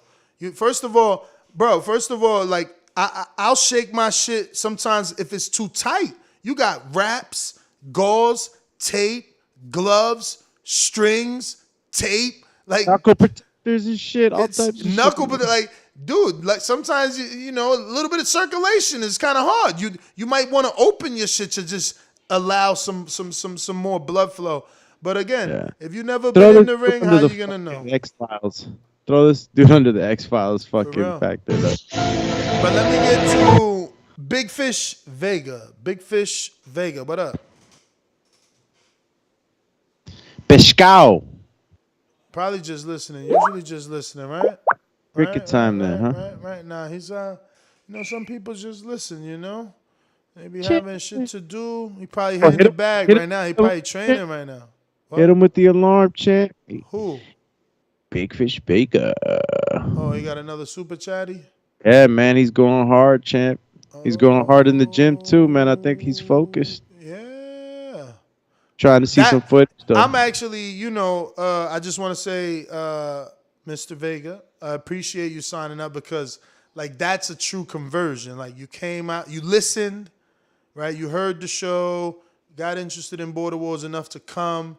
You went as a what do you call it? A spectator, and now you want to become a participant. Like, that is each step of the conversion. You know, like we grabbed you as a audio listener. You know, we captivated you enough to make you want to come out of your house and meet us, and then now you want to like you've given us the American dream.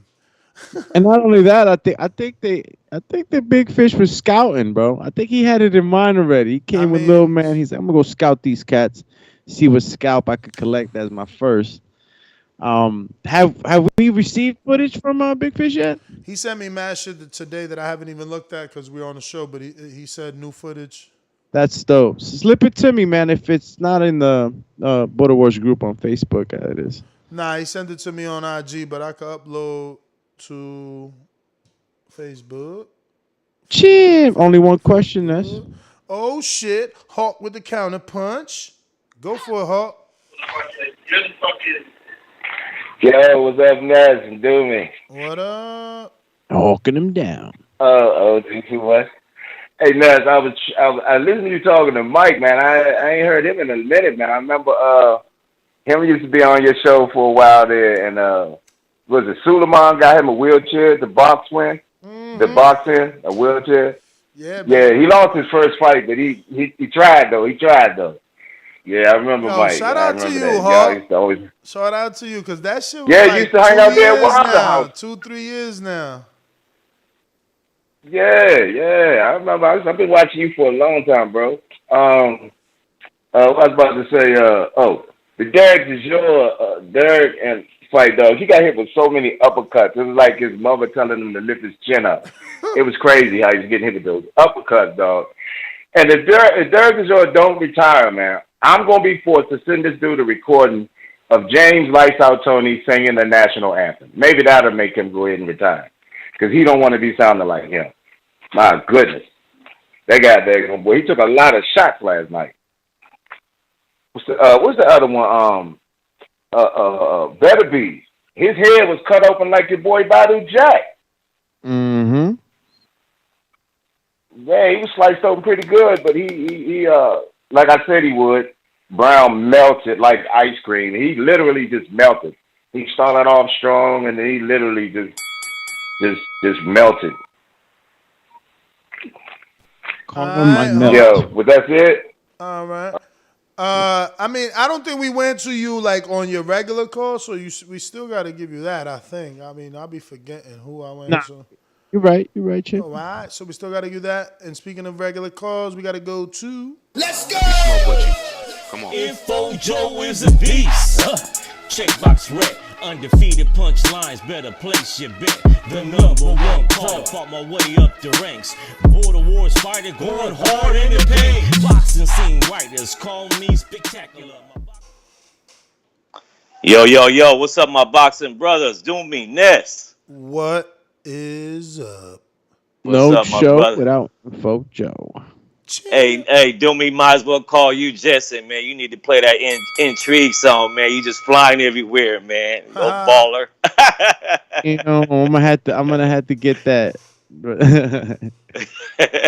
And it's been a very busy, eye-opening, futuristic type of weeks for me and S. I know, man. I'm loving it, man. I'm happy for y'all, man, experiencing and all that, man. That's a whole nother world that nobody hardly ever sees unless you in it, man. And y'all, must be y'all about to be in it, man. Just don't forget me. Man, listen, one thing that me and S know, man, is that we're in the positions we're in because obviously, you know, we've worked hard, but we have an amazing community, and you guys are the makeup of that, man. We'll never forget anyone, bro. That's right. Shout out to y'all. Hey, man, I disagree with you, Ness. Let's get back into this boxing. My prospect of the year is Xander Zayas, man.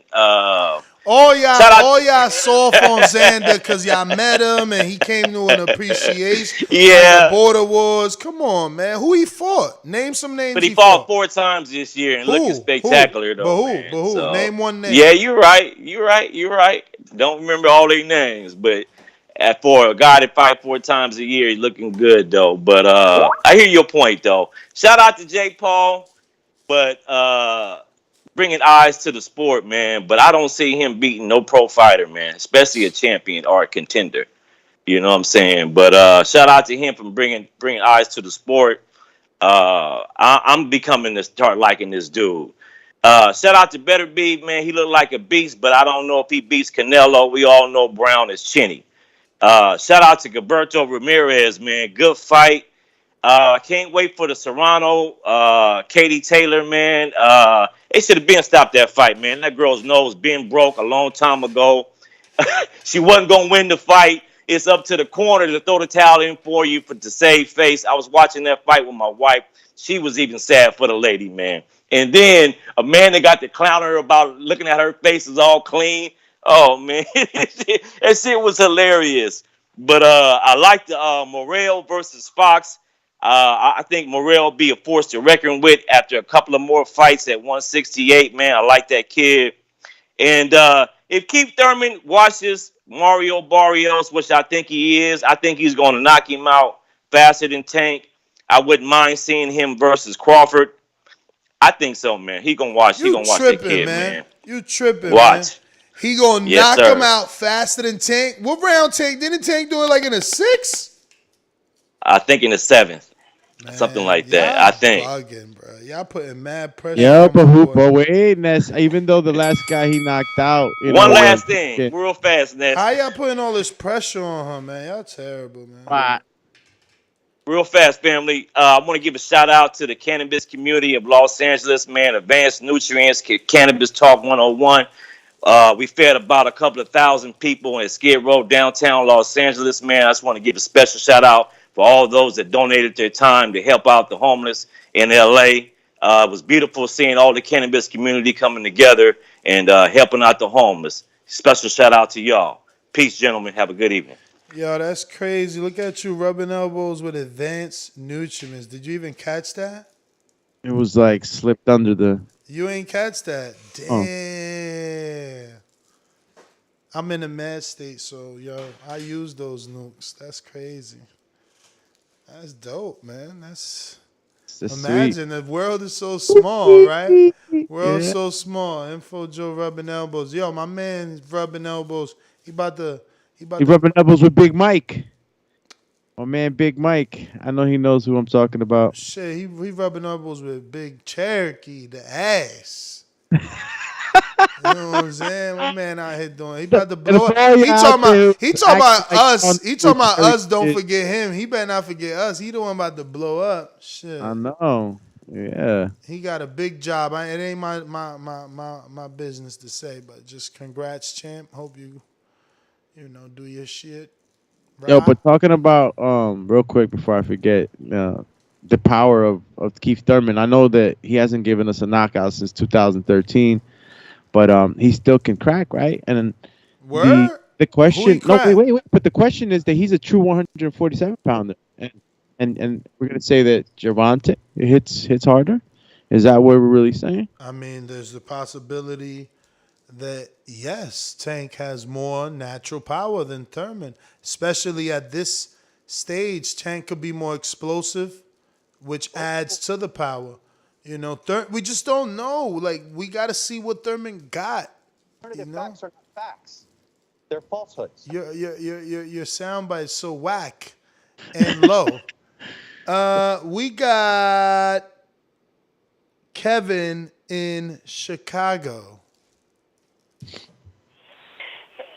What's up with Clarissa Shields? Why is she such a hater, man? What'd she say in her tweet? Oh, he had his eyes closed. That dude's so lucky. Listen, Jake Paul set that punch up.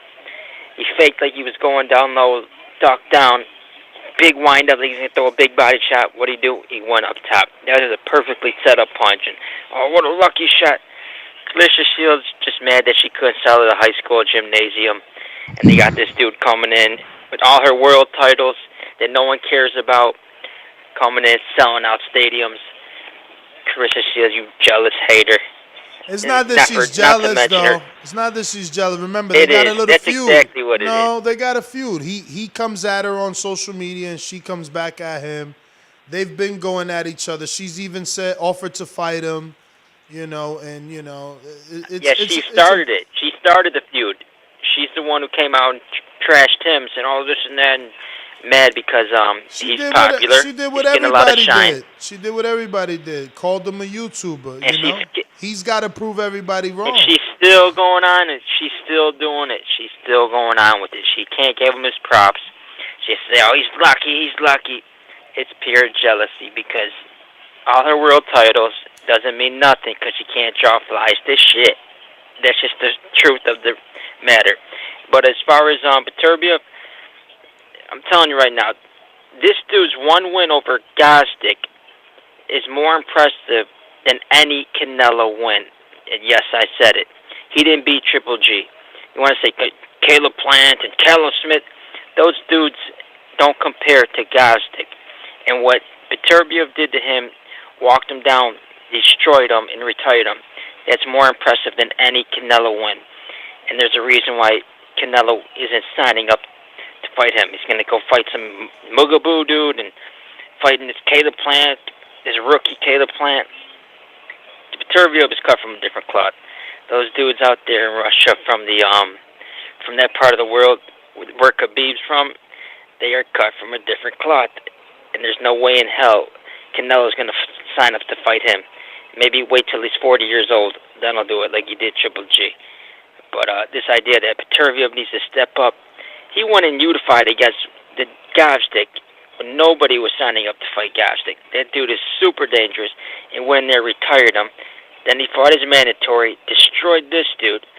So this idea, he needs to step it up. This dude ain't afraid of nobody. He'll fight anybody. That's a fact. Finish him. I just want you to know he loses to Canelo. He better get on them Mexican meat supplements if he wants to fight Beterbiev, that's for sure. He's going to need more meat supplements. He needs to double the dosage. He's going to lose, though. Better double up that dosage. You got loads of beef. Yeah. You love the beef. The Mexican. All right. All right, you done? Because I don't want you thinking I cut you. Jake Paul Owens boxing. I'm with you, man. You heard me. But I think he's totally wrong on the Clarissa thing. Obviously, they got a back and forth thing. She's not jealous, and it's too late for her to come out and give him credit. Like, he's disrespected her now at this point. And he continues to try to say that Amanda is the greatest woman in boxing right now over her. So this is true. They got a beef. They got a beef, bro. A beef is a beef, Yeah. Loads of beef. And, You love the beef. and they got loads of beef right now. They got loads of beef between the two each other. They're not gonna kiss and make up because he got a knockout. Like, she don't give a fuck about that. She got world titles. Whether you think no one cares, she cares. Will Stockton.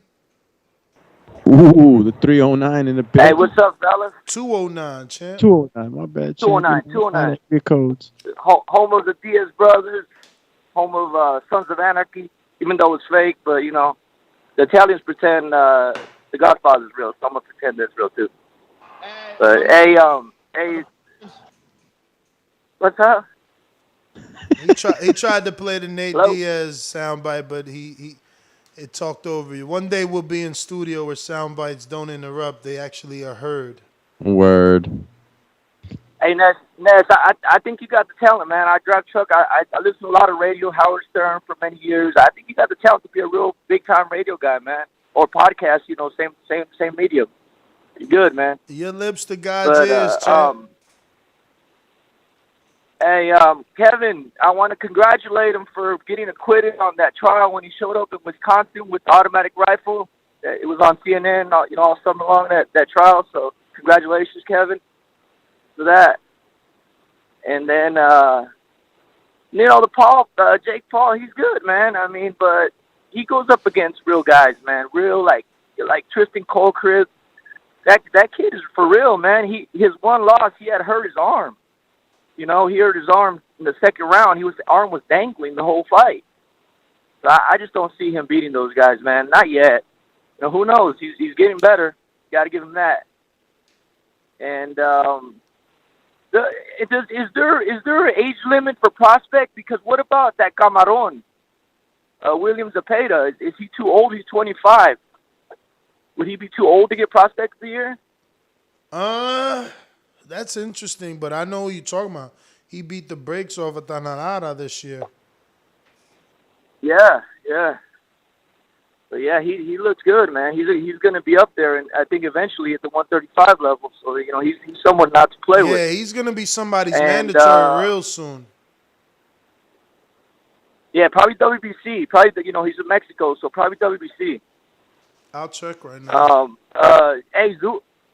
Hey, Zurdo, man, that headbutt, that was like a vicious punch, man. He took it good. Got to give him a little credit for that, man. I didn't know he could take something like that. That looked like that was a nasty headbutt. Yo, I didn't even watch it, bro. I think I was in Miami, so it was just too difficult. What happened? Did Zuldo look? I mean, did Uneski look garbage, or did he look like a live body? No, Uneski looked like just somebody who was giving it his all, like his last big chance. Okay, he looked tough, but he was getting the shit beat out of him. But he was tough as hell, man. He was tough. Somebody would do good to sign him, man, because he'll put up some highlight reel knockouts. He looked really vicious. Nah. You know, against certain fighters. His time is done. His time is done. He can't. Done. They're not gonna sign him. They're not gonna sign him. You got to check out on the highlights that headbutt, man, because he just came in leaning, you know, that Southpaw versus Orthodox, and his head just caught Zurdo directly on the chin, just like a vicious punch, man. And Zurdo, you know, he looked a little stunned, but he took it. He took it well. So give him a little credit for that. Sanisa's a badass, man. Sanisa, she's fine. She's a badass, you know, all that. So good for her. I got to catch up on some fights. We got to catch up. And I caught up on my fights today. Man. That's it's hard. I work a lot, man. Doomy ain't got the hustler spirit, man. He lost the hustler spirit, man. Oh my God, this guy forever, he forever talks shit. Bro, you didn't even watch Chisora. I lost the hustle spirit, but I mean, how you didn't watch the heavyweight? It was great again and shit. Bro, that shit was totally Yo, this guy doesn't understand. Boxing is every day. My man talking about shit from the 11th. Champ, I'm going to let you go. Stockton in the building. We going out to Hawk, Madeline. Oh, all right. What up, Ness? What up? Hey, nothing. I heard when you was rapping the mic about saying Boots should fight Terrence should fight Boots when, you know, Terrence Crawford is like, what, 35? Word. Yeah, I'm making the point. I'm making a point. Terrence Crawford is like, what, 35, 34, 35. And Boots is, what, 23. So that would be a pretty remarkable feat for him to go after that young. You know, everybody don't do that. But Floyd Mayweather at 36 beat a well-known guy named Canelo when he was 23, 43 and out. Difference so, was know, Canelo he was unified, though. Canelo was unified, though. I'm just saying, as far as the challenge, you need to, you know, if you want to be on that level of Floyd, go ahead and take Boots now, like Floyd took Canelo. You know, go ahead and do it. All I'm saying is don't use that analogy because they're gonna bury it by saying, "Oh, well, he ain't Canelo. Canelo bring 2.4 million. Canelo bring this money gate. Canelo had unify." Like, it's just the danger of Canelo.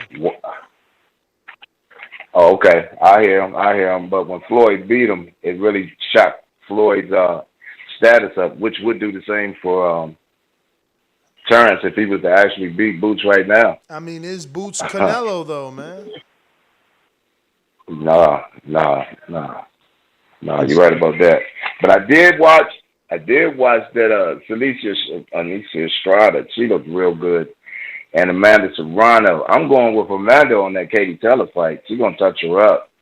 Yeah. But hey, Ness, did you see the fan go and say something to Tyron Woodley's mother, and she started cussing him out on when he was walking out? Man, you need to pull that up. When she was trying to hug him and he walked away, right? She was about to. She was trying to ask him. First, he thought she was trying to hug her, so she came over and then he said, "What happened to Tyrone in the fight? What happened to him?" And she said, "What the f? You gotta watch it." She went off. It's under Tyron Woodley gets into altercation with Fan, and she went off on him for saying what happened to Tyrone. Why he get? I guess he was basically asking her why he got knocked out. And Tyron Woodley's mother went ballistic in that joint. They had to pull her off, bro. So you ain't see it there? Nah, I just seen the part where she was in the ring and Tyron was just kind of walking away from her. No, outside the ring. You can pull it right up though. I think it's under that MMA thing. But then you just put in Tyron Woodley's mother altercation with a fan. It was crazy. It was crazy to see. But that's my call, fellas. All right, Hawk. We got LV Slugger. Oh, word. So I gotta learn this all over because I changed everybody's colors up. Oh man, you went fucking Pinterest on the fucking soundboard there, champ. Yeah. Shit. What color's LV? Horrible. Oh, all right. Only time y'all see me in rays is when I turn into the bronze mama.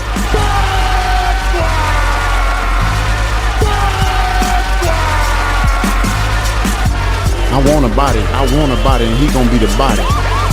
The ambulance better be ready. The medical better be ready. The referee better be ready. They better have that towel to be able to throw it in. SDS Promotions. Was he right?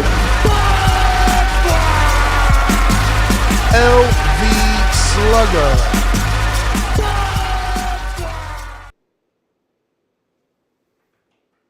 TBV, fellas, what up? What up? What up, champion? What up? Yes, nice little weekend of boxing. Nice little active weekend of boxing. You know, Friday night we had the Beterbiev Browne fight. You know, it was a nice little entertaining fight, man. Browne was doing good early, but like I said, once Beterbiev started walking him down and hitting him with them shots, it was over with. You know what I'm saying? He definitely got some power, man.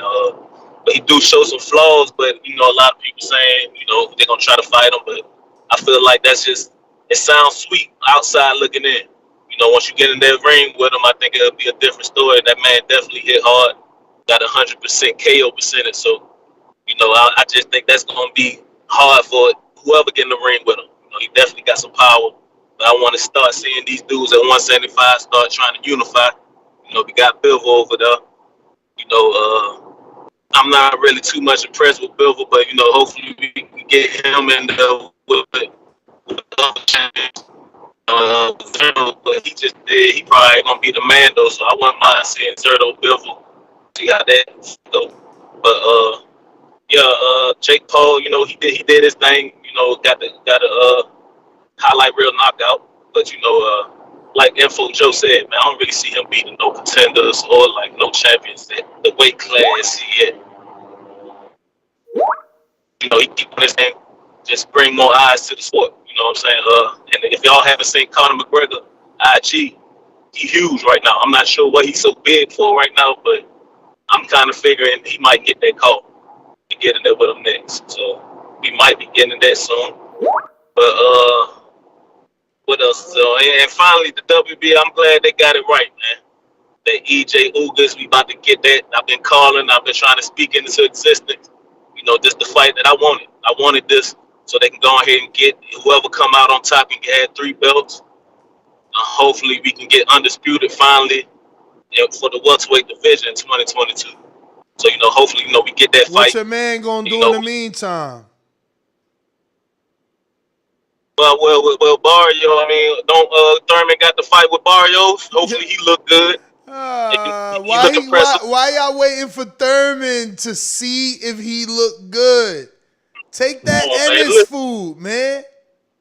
Listen what you just said. Why we not fighting Ennis? He brings nothing to the table. Has done nothing. That's not true, man. That's not true. Fact, he ain't did nothing. He ain't the man though.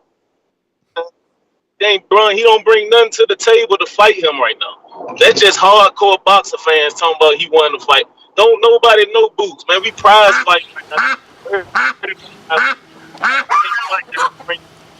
That ain't big money fight, and you know that because he don't bring. It'll do more pay-per-views than Errol versus Sean Porter. I don't give a damn. Easily does 275,000. Easily. Easily. No way. Bro, No remember, look, his pay-per-view's been on the app. They wasn't promoted on the real channel, man. It'd be totally different on Showtime. He'll do easily over 275 with Ennis. And them Boots right now. Boots got to keep doing his thing. Hopefully he get a man. I know. So position. You want a cherry. So that's why I said Broner the other day, but you laughed at me. Now you want Broner, huh? Now you want Broner? Listen here, man. Virgil had his shot as a Mando. He declined. So Boots gonna have to be Mando. When you Mando, you'll get your. So you happy with Broner then? Table. Josh Taylor is a bigger fight for Bud than Boots, man. Is you happy with Broner or not? But hopefully, somebody was saying Thurman gonna knock. I hope he do, man. I hope Thurman do. Y'all begging for Thurman, y'all. Stop it.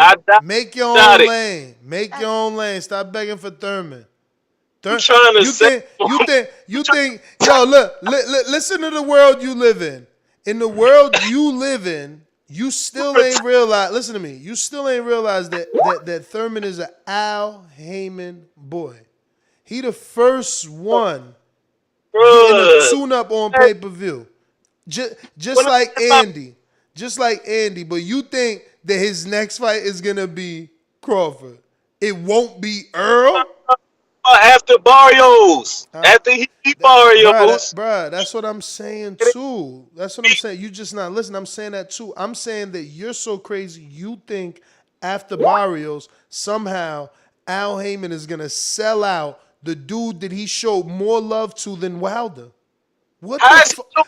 He ain't fought in 3 years. Oh my God. Exactly. And even, yo, I can't give you no more free time. I gotta go, man. Pay for a counterpunch. This is ridiculous. Homie don't even get it. You right. He ain't fought in 3 years, yet he still get a fucking pay-per-view fight. Okay? He ain't fought in 3 years, yet people out here verbally saying in the media that he gotta bring down his market price, and guess what he didn't do? Bring down his market price. But you think that he's about to be fighting Crawford now, that they're going to cash him out. Bro, you're crazy. You're crazy. Why won't they give him the shot at motherfucking Earl? You're crazy. Why they going to cash him out to your guy who isn't even signed with Al? Like, you're not even listening to the show. You just calling to hear your own fucking voice. Think about Keith Idec and what Keith Idec said Jerron got to do just to get a shot at Earl. But you think, oh, they're just going to do it. He's going to get a one-off to be undisputed for free. You ain't going to sign the Al? You are living in a fucking fantasy world, bro. But thanks for making me laugh. Hilarious, bro. Hilarious. That dude got a sign to get that undisputed fight. You better believe that shit. And I can't wait for Stonebones Boomerang because he in Dubai anyway. Maybe he doing a one-off with Josh Taylor, you know, and you begging for Thurman. What he doing in Dubai? I know it looked like a family vacation, but I'm like Inspector Gadget out this bitch. You know who else in Dubai? MTK. Who they got? Josh Taylor. I'm just saying. 2 + 2 + 2 is going to add up to whatever it add up to, which means MTK and Crawford. Something happening, man. Come on, Stonebone. You know you about to tell us in a little bit. And y'all know it too. Now it's clicking. And I'm buying time, obviously, because Davidian, all this time I didn't know you had an intro, and I seen it today. But I put you in colors here. Let me see where the Davidian's at.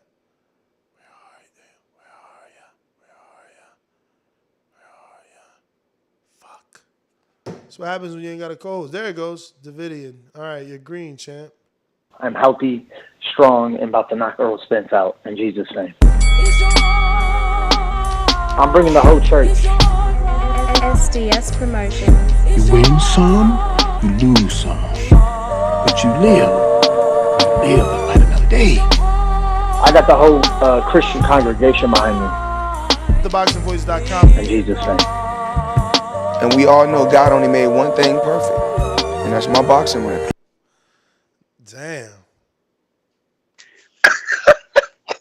Yo, it was good. It was good. That's pretty good, man. Yeah, nah. Shout out to Brandon Lynch for hooking that up. That shit is funny whenever I hear it. I'm like, oh man, that's a good one though. I like that. It was a good night of y'all hear me okay? Perfect. It was a good night of boxing. You know, I watched the Beterbiev on Friday. Damn, that gash was nasty though. Started thinking about Badu Jack, but that just woke Beterbiev up. That nigga was, he was on demon mode after that, just chasing whatchamacallit down. So, you know, man, I mean, it would have been cool if Marcus Browne could have held in there, but Beterbiev hit hard. So, you know, Beterbiev did look like you know, he did look a little vulnerable, but you know, easier said than done. But you know, my prospect probably would be I really like the Puerto Rican kid, Xander Zayas. I like him. He might be my prospect of the year. But it was a good night of fights. I'm trying to think what else. Yeah, it was crazy seeing Woodley go out like that. I was like, damn. You see how he face planted, then his feet was like Daffy Duck. I was like, damn. How you do my man like that? That shit was crazy. Man. Yeah, that was bad. Whew, sweat flew off his head. Damn. I can't even say nothing bad about Jake. He be, you know, I feel like eventually he might get beat, but it would have to be somebody sweet like Canelo or something. But overall, it was pretty good fights. I like my girl Amanda. I want to see her and Katie Taylor. See what happened with that. I do support women's boxing. David Morrell, he did pretty good. It was overall, it was just a lot of fucking boxing. Excuse my language. It was a lot of freaking boxing. But, you know, shout out to y'all. Great show as always, and God bless y'all.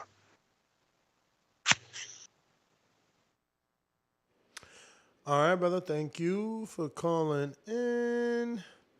Next up, we got N.O. Ladies and gentlemen, I'd like to introduce to you a young fella, and he comes from the Magnolia.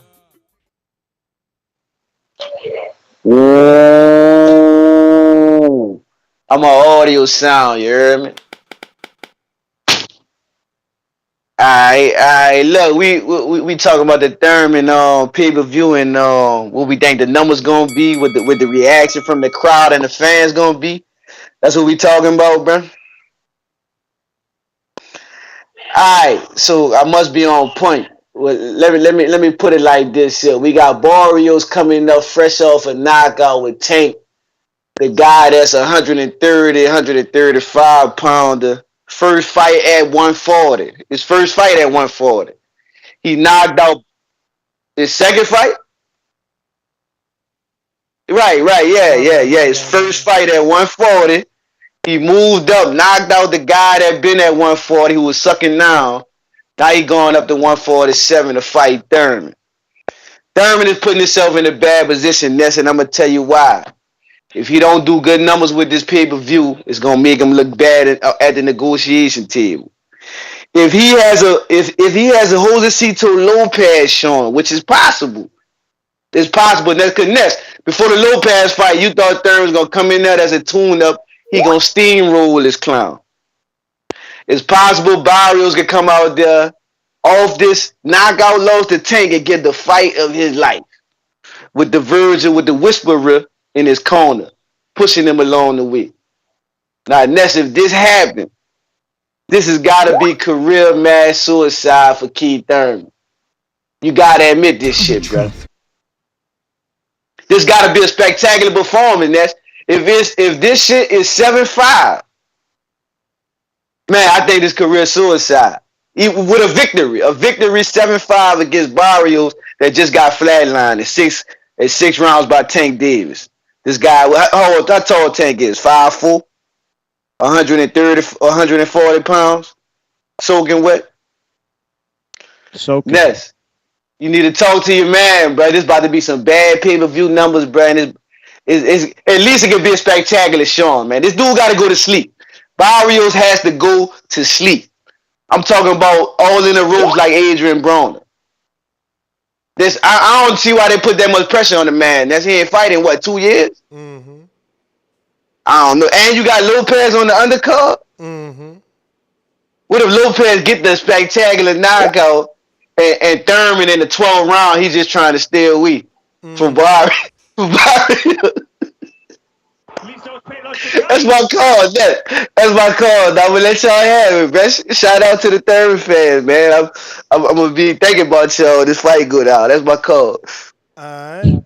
Yo, you know you triggered intrigue. He's activated Thurman. You all were just listening to lifelong career hater of Keith Thurman. You can't listen to anything he says about Keith Thurman. It's totally delusional, man. Thurman about to spark out Barrios. I'm gonna come back here on the show and listen to the faster than David. I already told you less than 6 with a body shot. I'm telling you, Thurman take care of taller fighters. How tall is Barrios? Like 5'11"? I don't know. Man. Yeah, about that. Yes, he's about to do him like Julio Diaz. I keep saying that, bro. He's gonna knock his ass out with a body shot. Watch what I say. Julio Diaz put down Amir Khan, man. I don't care. Thurman broke Julio Diaz's ribs with a body shot. Ended it. And that's what he's going to do to Barrios. Porter had 2 rematch. He had a rematch with Julio Diaz, man. Thurman did it. Right? Thurman the body type calls for it, though, Intrigue. I get you. Yes. He got that long core, thin. Yeah. High guard. Like my man Crawford did Odango, got that long ass Thurman core, don't even small, got a venue, dog. Thurman don't even got a venue. It's San Antonio or Las Vegas. See, I don't care about all of that shit. Y'all can talk about that shit. It sound good, Ness. Get the clicks and views, talk shit. All I care about Thurman whipping this dude ass, and then we seeing Bud in the summer. That's all I care about. I don't care about none of that shit. You don't even know if you're getting that because you don't even know if Thurman gonna be able to whoop his ass. Ness, you told me Thurman looked good. You went to the count. I don't know. You went to the count. I don't know. You went to the count. So am I lying? I don't know. Tell me that Thurman looked good. I don't know that he could get the same style of knockout or better than Tank. You crazy? Did he look good? Did he look good when you saw him? Did he look healthy? He ain't knocked that dude out. That's what I did. That's what I Did know. he look healthy? Did he look healthy? He ain't. Yeah, he look healthy, but he ain't Okay. knocked that dude out. He knocked, and they got headgear on, and they got fucking whatever 16-ounce gloves on, right?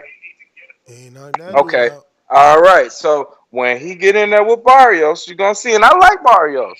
Hey, Barrios ain't no bum. I don't know why people trying to act like that. I said that when Barrios was fighting Tank. Barrios is a good fighter, but he is not on Keith Thurman level. Thurman knocking his ass out in 6. I don't believe that. Exactly.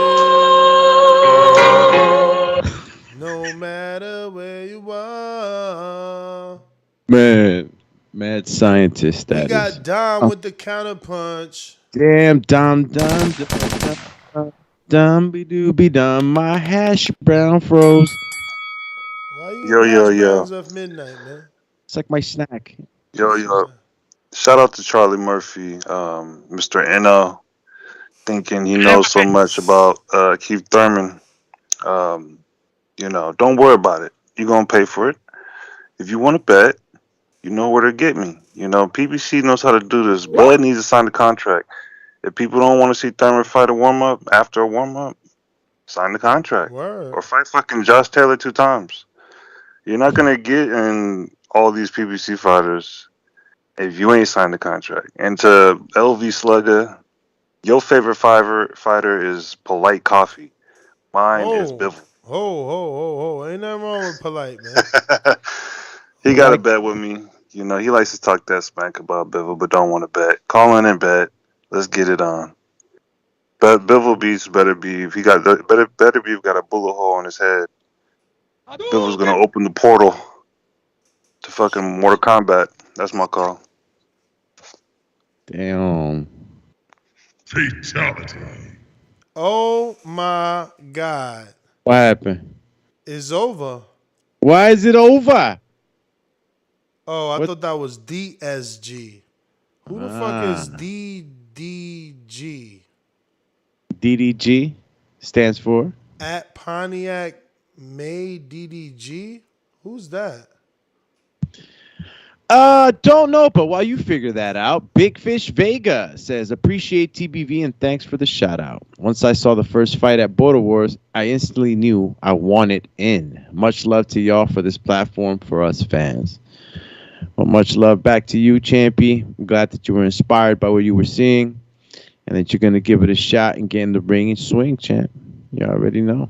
For real. So I guess Pontiac May DDG is a rapper. Okay. And somehow his tweet is news. And he literally went on a limb and said, I guess I should screen share this. LV Slugger with the counter punch after you're done. Yo, he literally just said that Jake Paul is the closest thing we got to Mayweather at this point. That's going to really make these dudes mad. Look at this. He got that green print. Look at my man Jake right here. That's He got Jake. the new green print, bro. That's Jake. That's the caption. That's the quote from DDG. They hate. Here's the tweet. I don't know who the fuck DDG is, so it don't matter to me. LV Slugger, what up?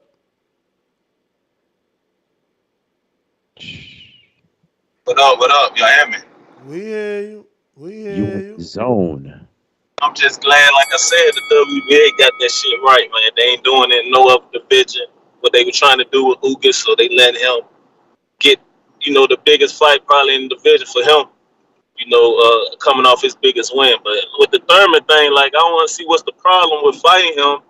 You know what I'm saying? After Barrios, like, that's a good fight to see where you at with it. And like N.O. said, like, them numbers gonna really determine on what you really gonna do at the negotiation table. Like, you It's ain't really, sad, man. It's sad. Your man finally free, like, and you still want him to wait. If he don't fight Bud, like, who you expect him to fight over there? He fighting Josecito Lopez, man. That's what he on undercard for. What do you think? He already beat him. But why is he fighting again? Because he need 2 tune-ups. No comment. It's obvious. Doing a lot of. It's obvious. Why else is he on the undercard? got your cape on. That's what it sounds like to me. Okay. Like your cape on right now. So you don't think what you don't find it strange that he's on the undercard? You think it's a coincidence?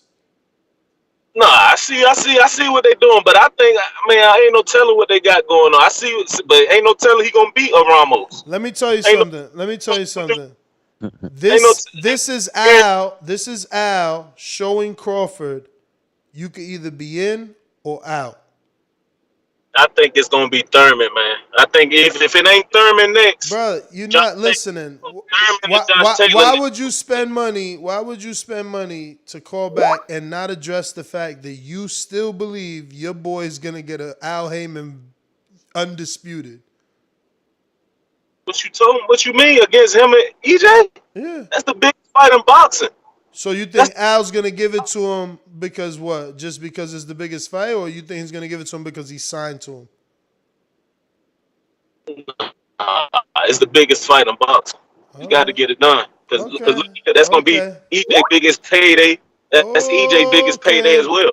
The Crawford fight. Okay. That ain't biggest payday. That not EJ biggest payday. All right, but, LV.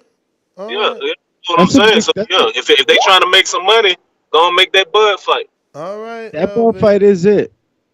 It is. Man. Let's get it done for undisputed. All right. Yeah, man. Keep trying to speak it into existence like Wilder. Cut it. That ain't gonna happen. Cut it. My man crazy right now, bro. He just want to ignore the fact. He think by speaking affirmations into the fucking mirror, he's gonna get the fight. That's the biggest fight in boxing. They gonna get it done. No, sir. No, sir. You're either with or you're not with. And in the rare occasions when you're not with, you know what they do me? What do they do? They split, like they did Wilder and Fury with Top Rank and PBC. You don't split with a dude that is a free agent because he gets to leave with 4 belts. Like, I don't know what world this guy's living in. He's so weird today. He doesn't want to deal with like reality. Like that's not even like, he's like, oh, biggest fight. It's bad business. Because so now this guy has 5 belts, right? And what do you think the zone is gonna pay for that? What is Top Rank gonna now offer him to come back? Like, why would you do a one-off for undisputed? Or I'll double down. If I'm Al, why am I giving you Thurman to build your popularity? Like, these dudes are begging for a broken bird so that they can fix Bud's name and make it bigger, but they're not thinking from Heyman's side. This is my inaugural fighter. He was my inaugural CBS, inaugural ESPN, inaugural Fox. I gave him the big names first. I gave him the unifications first, and I gave him Pacquiao first. But I'm going to give him to Bud, the free agent, to build his name. Like, I'm trying my best not to call these guys the business like side a of bunch boxing. of names. I think it makes no sense the way that you're thinking right now. Like, but I hope at least with this last statement that helped you. Which brings us to Stone Bone. Actually, intrigued with another boomerang counter punch. Sorry. Hold on. What is this? The boomerang or counter punch? I don't have another counter punch. Oh, all right. Well, then your boomerang. No problem. I thought you did. Yeah. Okay. No. I've just paid for the 2 that I had. But I wanted to go back to the prospect of the year. Y'all talking about Xander Zayas, bro. I'm disappointed, Ness, that you didn't even cover nothing on Brandon Lee. Brandon Lee, the prospect of the year. Man, you didn't see the last fight with Brandon Lee? You didn't say nothing about that fight. I ain't even seen it. Zaya's been more active, I think. Trig. No, they had the same number of fights, Alex. Yeah, no, but I mean, like, but one is on ESPN being seen by the world, and the others, on Showtime. Where? But that's what qualifies you as prospect. Yeah, because you're seen by more. Yeah, you're not doing better. Out of sight, out of mind. Out of sight, out of mind. Nah. Well, that ain't how I operate. First of all, Brandon Lee is not a prospect. Why he ain't a prospect? I'm pretty sure if I Google, he's got a bunch of fights. It's 24 fights. He got like Yeah, he's a prospect still, though. Man, He's a stop. prospect. Stop, man. He just was on ESPN Prospects list. stop at like Top 12 fights nowadays. top Everybody's too top fast. Bro, 15 okay, prospects under bro. 25. Okay, bro. If he's a prospect, then, he's on the slow roll. He's another Yeah, he Ennis. is. He's another Ennis. He is. I mean, he's better than Xander. So then, and so nobody's then saying his name. Don't say he's better, and don't say nobody's saying his name, because the dudes that he's fighting, Xander gets paid more. You can't make a fight with Xander. I don't care about the pay. That's how mean nothing boxing to me, works. No, it does, bro. That's how A boxing. prospect. I'm not. See, now you just took over my call. No, you took over your own call. I ain't saying that it's about money, but it is. Like, Xander Zayas can't fight Brandon Lee because Brandon Lee only got a certain amount of money to pay his opponent. Like, that's just the bottom line. They not about to do Brandon Lee versus Xander Zayas because Intrigue thinks it's a good fight. You talking about ain't nobody calling his name. It don't matter. If Montana Love said his name, could they afford to pay Montana Love? No, because Brandon Lee got a certain budget for his fights. So none of this shit makes sense. Like, he ain't no prospect, first of all. So stop the bullshit. Yeah, and I'll tell you like that, Ness, he's Xander Zayas has just fought a lot more consistently in 2021. Brandon fought 3 times in 2021. Zayas fought 6. He doubled up on that. So he lied about that too. Mm-hmm. And in the time span that the career started, Brandon's been fighting since 2017, and he has 24 fights. So that's 24 fights in what, 17, Bro, 18, 21, in 4 years. Brandon is with Cameron Duncan, and he's on the slow roll. Cameron just got a deal with Showtime, so Brandon is just being seen. Maybe his last 3 are on Showtime. Again, promoters got to pay for your fights, man. These dudes don't want to listen. Brandon ain't going to do shit until they can afford to put him in there with someone the caliber of a Lopez. And I know he's not a 47-pounder, but I'm just saying, even someone as removed as Josecito costs money right now.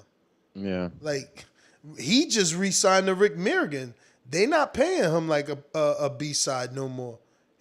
He got the right person to fight for him, because it's either like, yo, you either want Josecito and you're going to use his name, the dude that's been in there with Thurman, been in there with Victor Ortiz, been in there with Canelo, or I got a connection to DAZN and Top Rank, I'll just easily take him there. Rick Mirrigan is Jose Ramirez and Josh Teller's, manager. So it's like, you can't play games like that. That's why Al don't play games with, same thing with Keith Conley. Keith Conley got Al Heyman fighter Daniel Jacobs, but who's controlling Jacobs? Conley. But guess what Conley got? He got his other fighter with PBC, and that's Adam Kovnacki. You know what I'm saying? But he also got his other fighter with Top Rank, with Edgar Berlanga. So you can't play games with those dudes, because they'll just take their fighter and go somewhere else. They got connections. They don't need you, so to speak. Where some dudes just deal with one person. Come on, get him out of here. So, I don't know what these guys are thinking. They're just thinking that Al is out here in the business of building Crawford's name for free. Like, they're smoking better weed than me. I need some. Stone Bone, though, no, is it Dom in Seattle with a counterpunch, I believe. Dum, dum, dum, dum. Do me over here sending me all types of memes like, yo, I can't take it no more. We got like 2 callers left, man. Stop crying, bro. Yeah, that's So, hello? Cry. What up? What up? So it's the same way with Bivol. I mean, he wants Beterbiev and Joe Smith winner. He got to go to ESPN. He ain't gonna get Beterbiev on DAZN. So it's the same way, man. All these people keep on complaining about all this stupid shit. Money talks. Obviously, Bob Arum said it. He ain't gonna bathe in his own money. It's the same as fucking Eddie. You want to see Stanionis and Ugas? Nigga got to lay in the bed with all their money that they spent. Ain't not getting no damn profit. So, man, I'm glad Ugas did this, and the WBA understood what's right.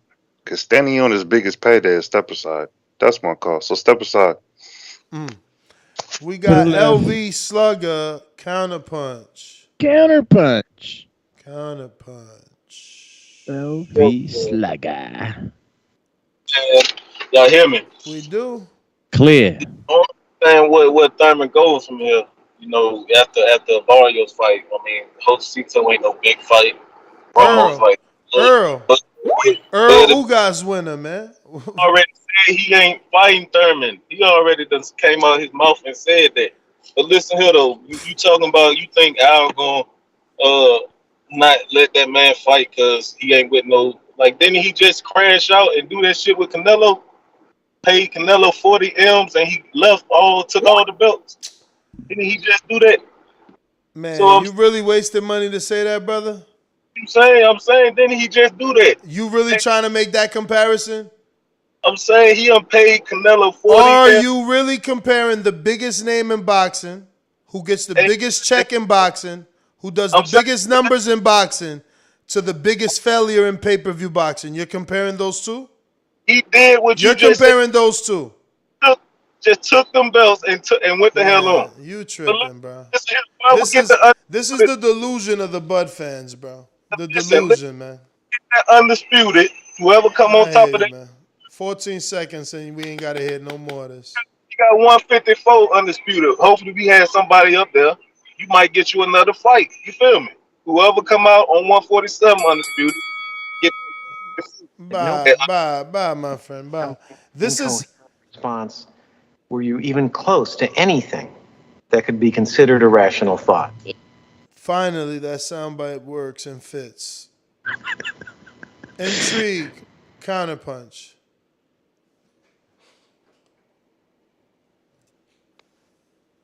Look, I don't never usually agree with LV and the Bud tenders, but they right, man. Thurman said he ready for Bud in 8 months. That's what's gonna happen. And the difference is like what you're saying about Al not gonna let Thurman do this, whatever. You acting like it's a given and Thurman gonna lose the Bud. He ain't going into the fight thinking I'm gonna lose the Bud. He's saying he gonna beat Bud. And the thing is, the floodgates was open once Porter was able to fight Bud. Now, you know what I mean? Thurman want to fight him. Spence is saying he would never fight Thurman. So in order to get a Spence fight, Thurman gonna have to get the title. He gonna have to fight Bud. And he the only one on the PB side that's calling out Bud.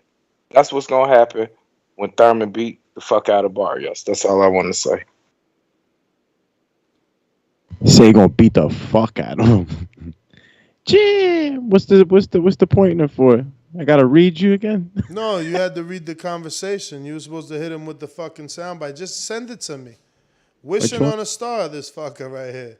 Yeah, no, I was actually paying attention to the chat. You know, Jordan's. You always pay attention to the chat and not the call. No, the chat, the pre-production chat. Oh, nah, do me for real. He's dreaming. He's dreaming. He's dreaming. Wishing on a star. Wishing on a star. First of all, you know, Al, I don't know how he would be thinking. Maybe it's chess, and he's thinking long term. If he's gonna be thinking as radical as Intrigue, and allow his two biggest names in the welterweight division that he has, right? Two of the biggest names that he has to be retired by Bud and not have Bud on contract. Yeah. So I'm going to give you Porter and you retired him. Now I'm going to give you Thurman off a 30 months layoff with one tune-up to 140 pounder so you can retire him and I'm not going to sign you. None of that makes sense to me. Secondly, he's like, oh, the floodgates was open. No, they weren't. That was a mandatory situation that was going to purse bid 48 hours or 24 hours before purse bid.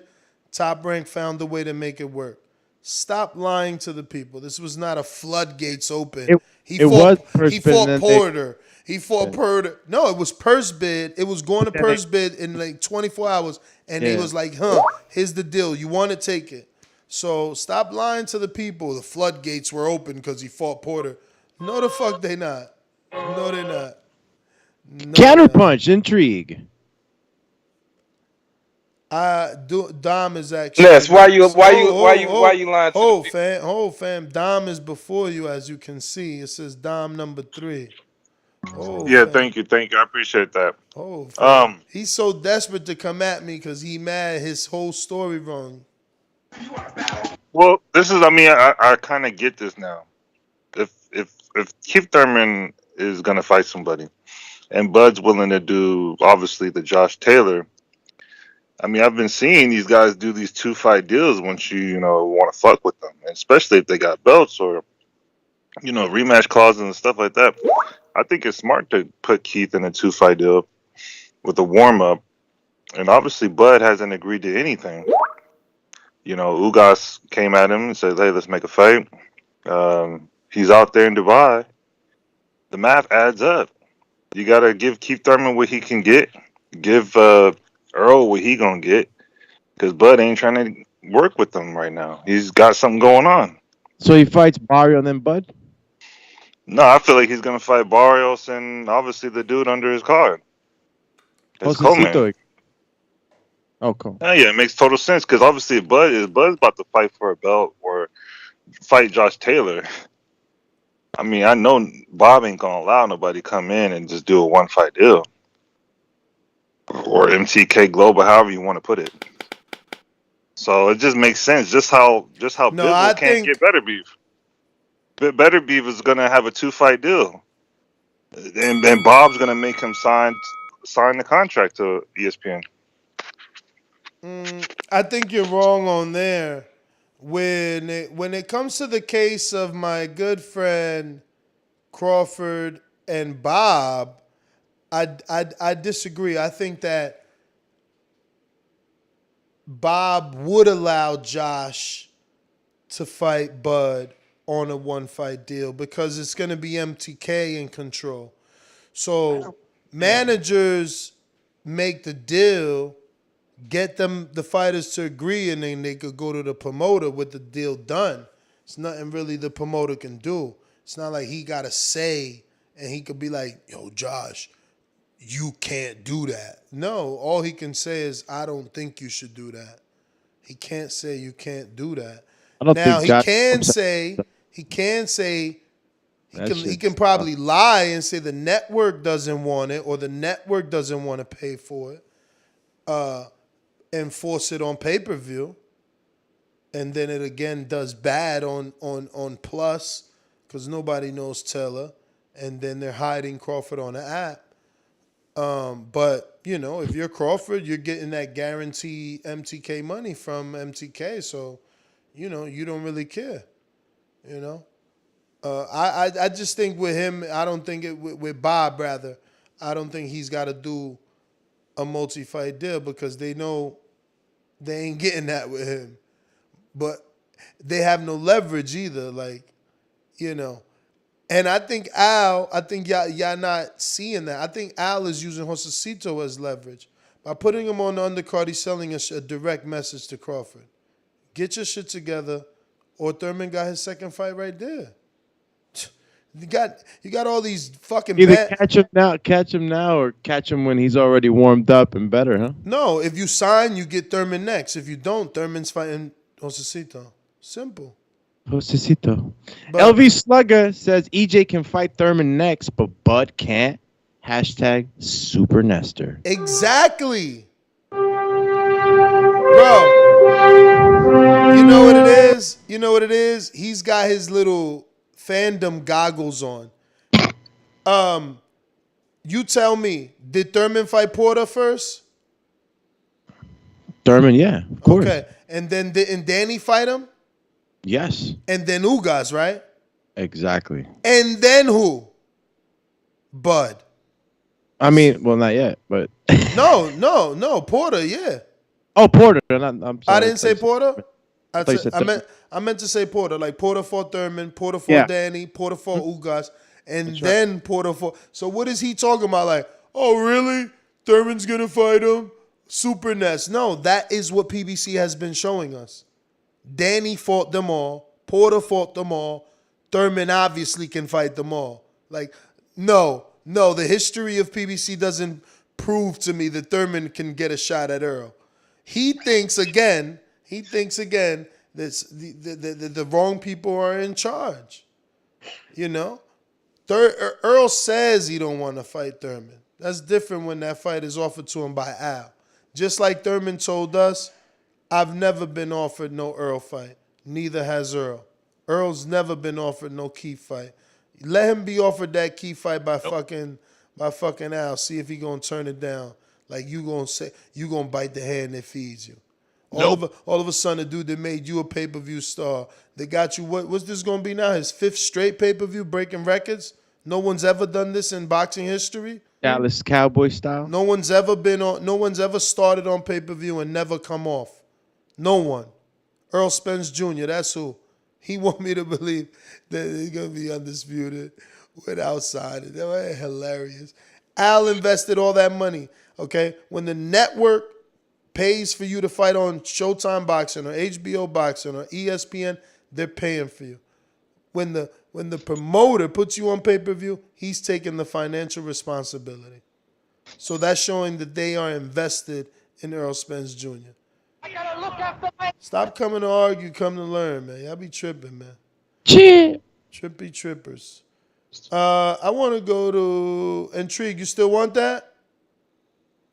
Call him Intrigue. He want the 2-fight deal. Yep. Okay. Please don't interrupt because you've been interrupting me because I've been killing your ass. But check this out. Out of all the Thurman fights, how many times has he fought the dude that's on his undercard?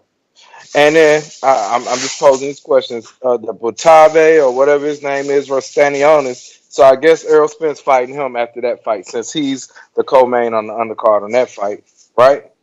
And then out of a whole time of Thurman's career, he's shown us that he has a big part of the decision-making process of picking his opponents. He's came on the show numerous of times like, nah, that dude don't excite me. Nah, that ain't going to be a good fight. He ain't fighting no Josito Lopez, bro. He would never fight Josito Lopez, only if he had a title, bro.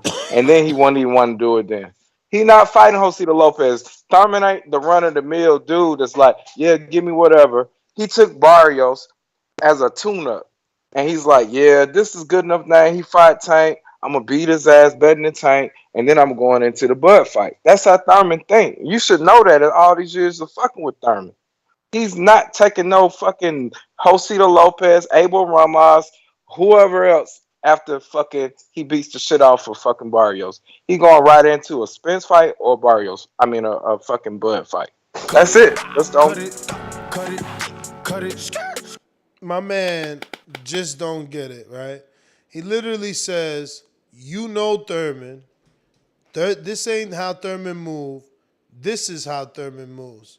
And he don't do tune-ups. Then he turns around and says he's taking a tune-up. Remember, if we're going to use what Thurman told me, right? Because you keep saying, oh, he told you, you should know. I'm telling you what I know and how I feel, okay? This is the man that told us Jesse Vargas was a tune-up to him, okay? When I was trying to give him a tune-up and I said, whoever I said, he said, no, I'll fight Jesse. I said, what? As a tune-up? I was like, that he ain't no tune-up. He's like, he's a tune-up to me. What happened to that energy then? Think about it. Who the fuck is a tougher fight? Intrigue, the real Thurman Kappa. Is it Jesse Vargas right now a tougher fight, or is it fucking Barrios moving up? So whose energy changed? But you still want me to believe what he said 20 years ago. Knock it the fuck off. Hope that he does good. They putting my man with his back against the wall, do me. There's no reason he should be compared to a lightweight, but he will be now because of this situation. And he will fail more than likely. He will. He probably will not stop Barrios quicker than Tank. Like, my man got 30 months out the ring. Like, it's a lose-lose situation, man. You know what I'm saying? Lose-lose. It's hard to predict. It's hard to predict outside of what we know and what usually happens. You know, when you're out of that ring that long, the only thing I can stick up for is that Thurman's a natural 147 pounder, and that he has some crack in his punches. He's shown us in the past that he can He can knock you out if he lands. It just hasn't happened as Bro, of late. he hasn't had a knockout in like 4 years, maybe, man. Who's the last person he even knocked out? Gabriel Dubrel. What? Diego Gubrel, I think it was. Diego Chavez? No, not Diego Chavez. It's Ain't Gubrel. Who the fuck? Ain't no Gubriel in Thurman's resume. Argentina. He was from Argentina. Nigga, that's Chavez. My man said Gubriel. Who the hell he talking about? I gotta look. I had him up. Collazo? Did he stop Collazo? Nah.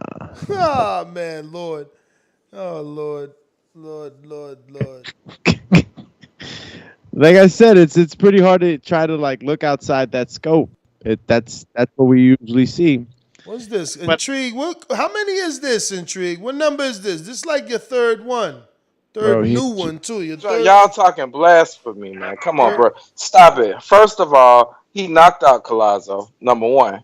Number two, what was the thing I wanted to say? It don't matter. When the last knockout when the last knockout Errol Spence got? It don't matter. The only person at welterweight knocking out people is Bud. That's it. So what are you talking about? That's a bad argument.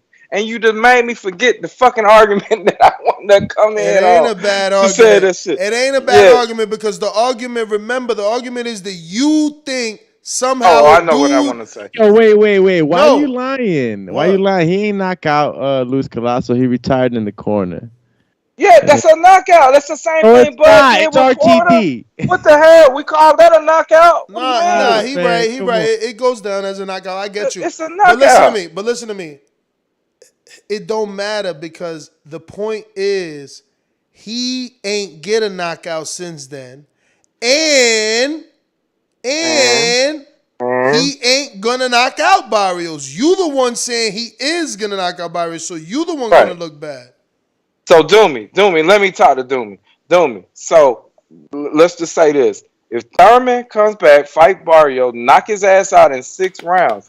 Is the fucking boxing community not gonna be jumping on a Thurman versus Bud fight or a Thurman versus Spence fight? In your opinion, Doomy? If he does it on the 6 rounds and he's looking emphatically, I'm talking about he's got to look super good, bro. Who's gonna get excited for Thurman to fight Crawford because he beat a fucking dude moving up in weight that was coming off a knockout loss to a littler dude? Like only Intrigue is trying to sell some shit he like wouldn't this. even move straight into that big fight. He would have to get another fight in order to, reinsert himself into that muscle memory. Bro, what kind of tune-up is Barrios for Bud? Like, this is a tune-up to see where my rust is at. This ain't a tune-up to get me ready for Bud. Like, you're crazy. Look, I would love to see it. Because this guy is proving us wrong. Earl is proving us wrong. He's Mr. I don't need tune-ups. Tune-ups are for people who unsure themselves. He's proving us wrong. So let Keith prove us wrong. Another counterpunch here from Intrigue. Okay. Hey, look, you said what type of tune-up that would be for Bud? It would be no different than Conor and Kell Brook. 2 washed-up ass fighters and that's that what had you careers want. early on, but they were washed the fuck up. And that's what you want to pay for. No, stop. Let me talk. Let me get my shit off this time. And when I remember what I was calling in for, you were saying Abel Ramos, that Keith Thurman was saying that he wasn't a tune-up and blah, blah, blah. Yeah, he wasn't a tune-up. The only reason Barrios is getting the fight because he fought Tank. They feel like that they can squeeze out whatever marketing potential out of his ass and let Thurman get a tune-up with him. I mean, when you look at your possible tune-ups, it's nobody they can put them with on pay-per-view that they can think that can possibly sell. Give me a name that can possibly. That's the only reason they picked Barrios, because he was in with Tank on a pay-per-view, and it did whatever they say. All right, so that's why they put him with that. I mean, that's common sense. Or they knew he needed someone that soft. Man, come on, Ness. That's a narrative you dropping, and you know that shit ain't working with me. It might work with the dudes in the chat, but that ain't real, and you know it. You know it, bro. I know you just getting me triggered, and it worked. It worked. You did why a good is he job. fighting? Why is he fighting the dude moving up that's smaller I and just told coming you off why. a loss. I just told you why. I just No, told that's you not a why. good enough reason, champ. Yeah, it is. Your reason don't make sense. Your reason sounds like the fanatic being the fan of his favorite boxer. You know what I'm saying? Like, if you're picking a dude that's smaller and you're picking a dude that's moving up, and then you're doubling down and picking a dude that also was coming off a knockout loss, you're pretty much trying to make sure Thurman wins. So, I mean, I hear you. You know, if you don't see that, you don't see that. Stonebone, say the best for last. What's your man doing in Dubai?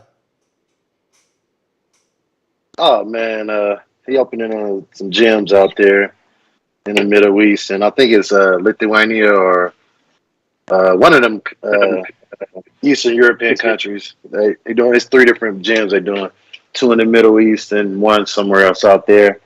And they doing that what is it, that knockout chain, like that little digital shit they doing out there, that convention.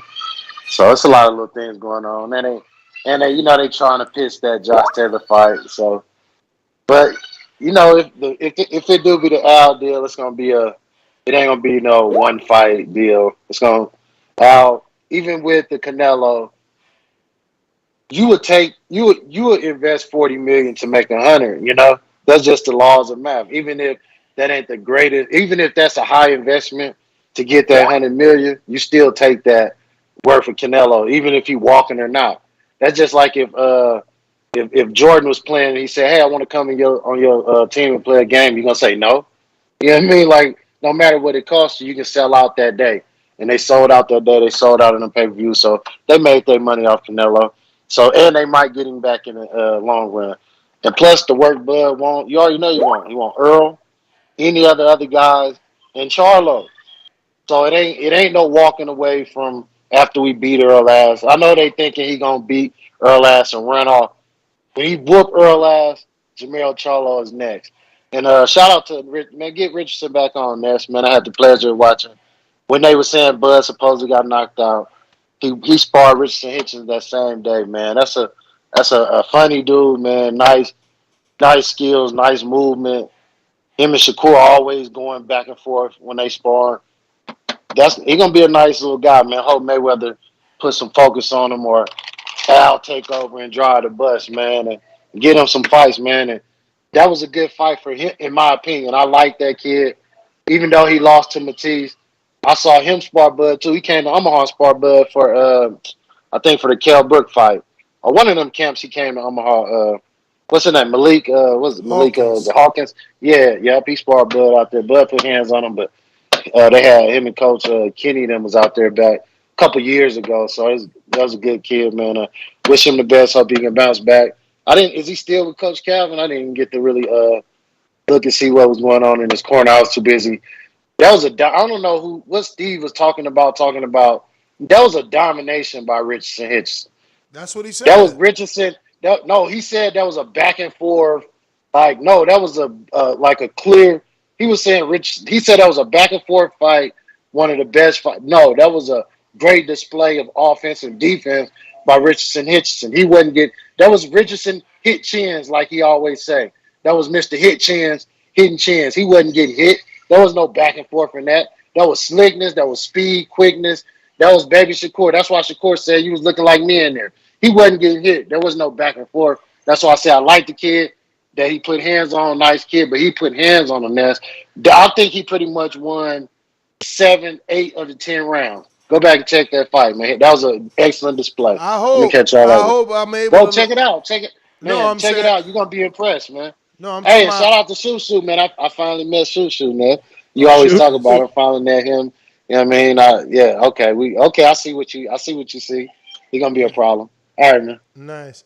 Yeah. I hope play that we Instagram video I just sent you. I hope that we can see the shit. That's the thing, man. PBC isn't like ESPN or Fox. But shout out to Mr. PBC with 3 counter punches. And I think Intrigue. I switched my air horns up too. Where they at? Shout out to Intrigue too. I think he like at 7 and shit. Still want another one. What up, Intrigue? Let it go, champ. Let it go. Let it go. Hey, do me. Can I get the fuck out of here, soundbite? Because Oh, Ness just last week was saying how he loves the Mario Barrios versus Thurman fight. He loves it. That's the great fight that he Yeah, would have as a put Thurman in. tune-up. And now it's the worst fight in the world. Why No, you bringing up a 140 pounder, a one who just fought Tank his leftovers and this and that? That's I I don't ain't even say get with the next leftovers. narrative. Yeah, I ain't say you did, leftovers. bro. That's how No, you coming off, and no, that's how the people in the chat no, perceiving what you saying. Yes, they no. are. Ask the chat, are That's they you. receiving you That's saying you. Thurman versus Barrios is a shit fight? That's what you saying, That's you. basically. That's you. That's I'm no, that's what. saying what I'm saying is exactly what I'm saying. Thurman versus Barrios is a fight to ensure that Thurman gets a win. A That's tune up why and a win, this. not a tune-up. A win. That's why it's a dude off a Yeah, knockout loss. That's why yeah, it's a it's a dude tune up. moving up and never. Not only a dude moving up, it's a dude that never fought at that weight before. It's a no. He has fought at And 147 Cashway when he and fought old dude before and, Tank. and it's a dude that started at a fucking 122 or Yeah, 26. but he been talking about moving up to 147. That's why he didn't fight Regis because they told him he was moving up to 147, and then he didn't because Tank and them gave him the bad. But we just gonna have to kick you out that Thurman fan club like we kicked Line 6 out the boots. You doing bad promotion, man. Too much bad promotion, Just bro. telling the truth. Just telling the truth. That's what you don't want people to know is the truth. Floyd fought a 126 pounder moving up that was a 4-division champ.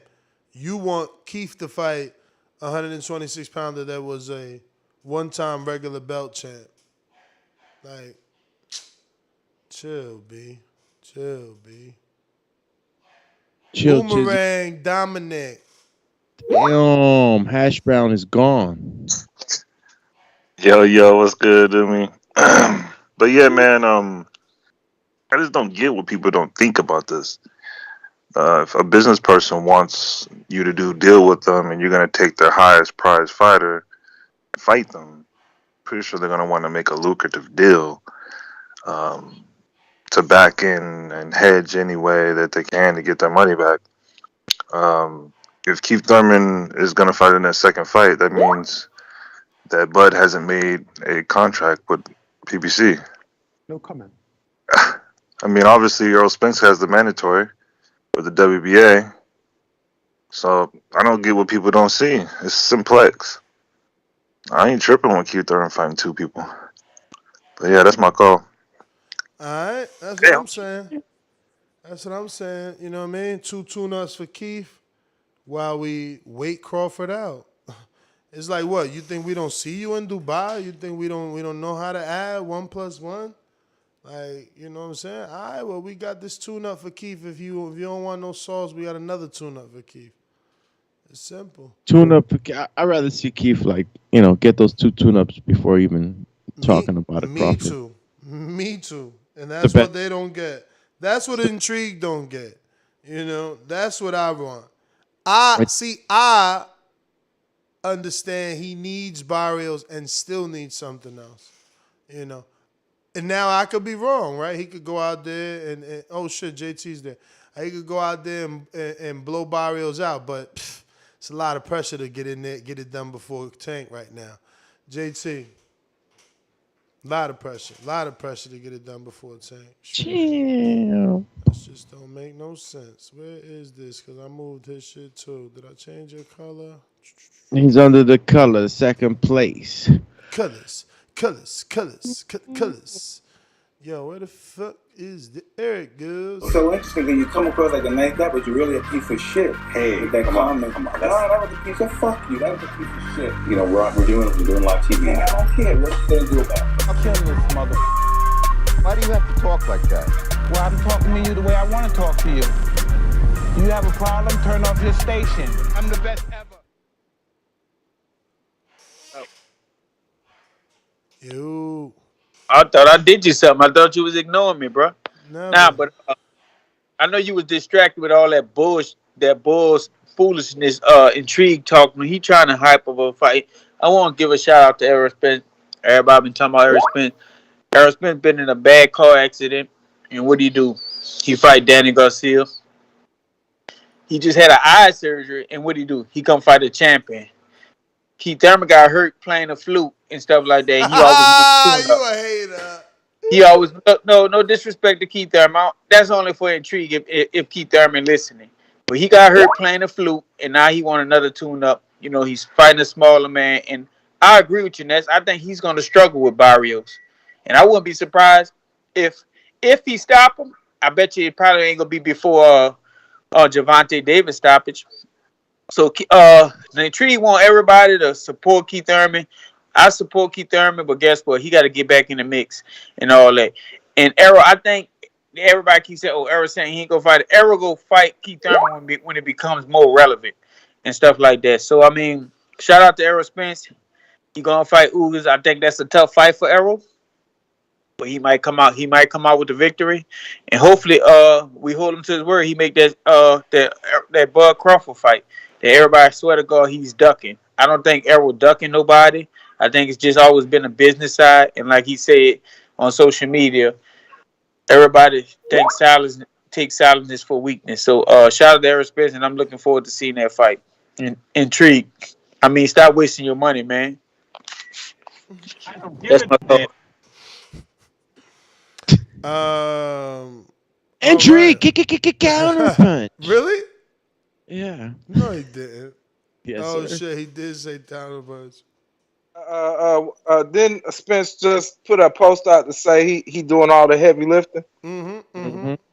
Since when lifting yellow beadsy draws is considered heavy lifting? Whoa. That's the only thing that motherfucker doing. You talking about Keith Thurman playing the flute? I'd rather my favorite boxer play the flute than lift another man draws up. That's all I got to say to JT. Yo, and that's GTO, Instagram and Twitter. That was the last one. Y'all kept doing me here forever. Let's go. Look at him. He's tight right now. He worked an hour Look at him, overtime. y'all. 4 hours and a half, but the hash brown's still there. You already know, man. We love y'all. We love being here with y'all. You know, I wish I had like a super cool fucking futuristic chair. I'm gonna start looking into that so that I could keep up with Ness, man. His endurance is fucking second to none. But this is TBV, the Boxing Voice. You tuned in with us on our Sunday flagship show. If you just tuned in for the first time and you enjoyed what we were talking about, and that is boxing, hit the thumbs up button. At the same time, hit the subscribe button so that you know that you're part of the crew. And with that bell shaking, so what I meant by that is press it, please. Hit that bell, because if not, you're not going to know when we're breaking news, and we're constantly breaking news, constantly bringing you the entertainment that you look for. Breakfast Club of Boxing. Let's go, champ. Damn, never leave a man behind. Will in Stockton, what up? Will. Oh, shit, we lost him. Will 2K. Well, we got some super chatties, though. Oh, shit, get to that. We got Julio Guzman, who says, damn, I sounded so like not Latino right there. Julio Guzman. Julio Guzman says, Keith, time's up Thurman. Yeah. Did you got to Count Drago? Yeah, I did earlier. Best dad ever? Yes, I did. Where he said, all okay is Earl, never lied to us. Oh, I know. That's what IK stands for. All I know is Earl never lied to us. He said he was going to get them belts, then fight Bud for undisputed. Ooh-wee. It does sound like he's doing what he said he'd do. He's doing the heavy lifting, champion. And if that's true, that means he won't fight my man's in them, which is Thurman. Ooh. You did do Big Fish. Then we did 2 counter punches for LV, right? LV, we gave you your 2 counter punches. Yeah, we're at Julio Guzman, the last one that came in. He says, agree. Yeah, shoot for it, champ. Got it. You got it, man. Champ, shoot for it, champ. You got it. I agree. Everyone is underestimating Barrios, who will be at a more comfortable weight, and Thurman coming back after hibernation. Whoa. I mean, technically, you could say that Barrios was kind of sucked out, right? So we might just get a tougher Barrios, man. You know. You might. That's what Intrigue don't want to believe. You know, he think Barrios about to get washed because Tank did it. And Tank not really like valuing Tank's specialness. He's explosive, man. He's explosive, and he had Barrios kind of, you know. And he just hits hard, man. Remember, Porter sparred him and said, "No, Tank is good. He's elite. I see why he's blah blah blah." You seen the podcast, but yo, we gotta go. I'm starving. Peace. Cheer. We.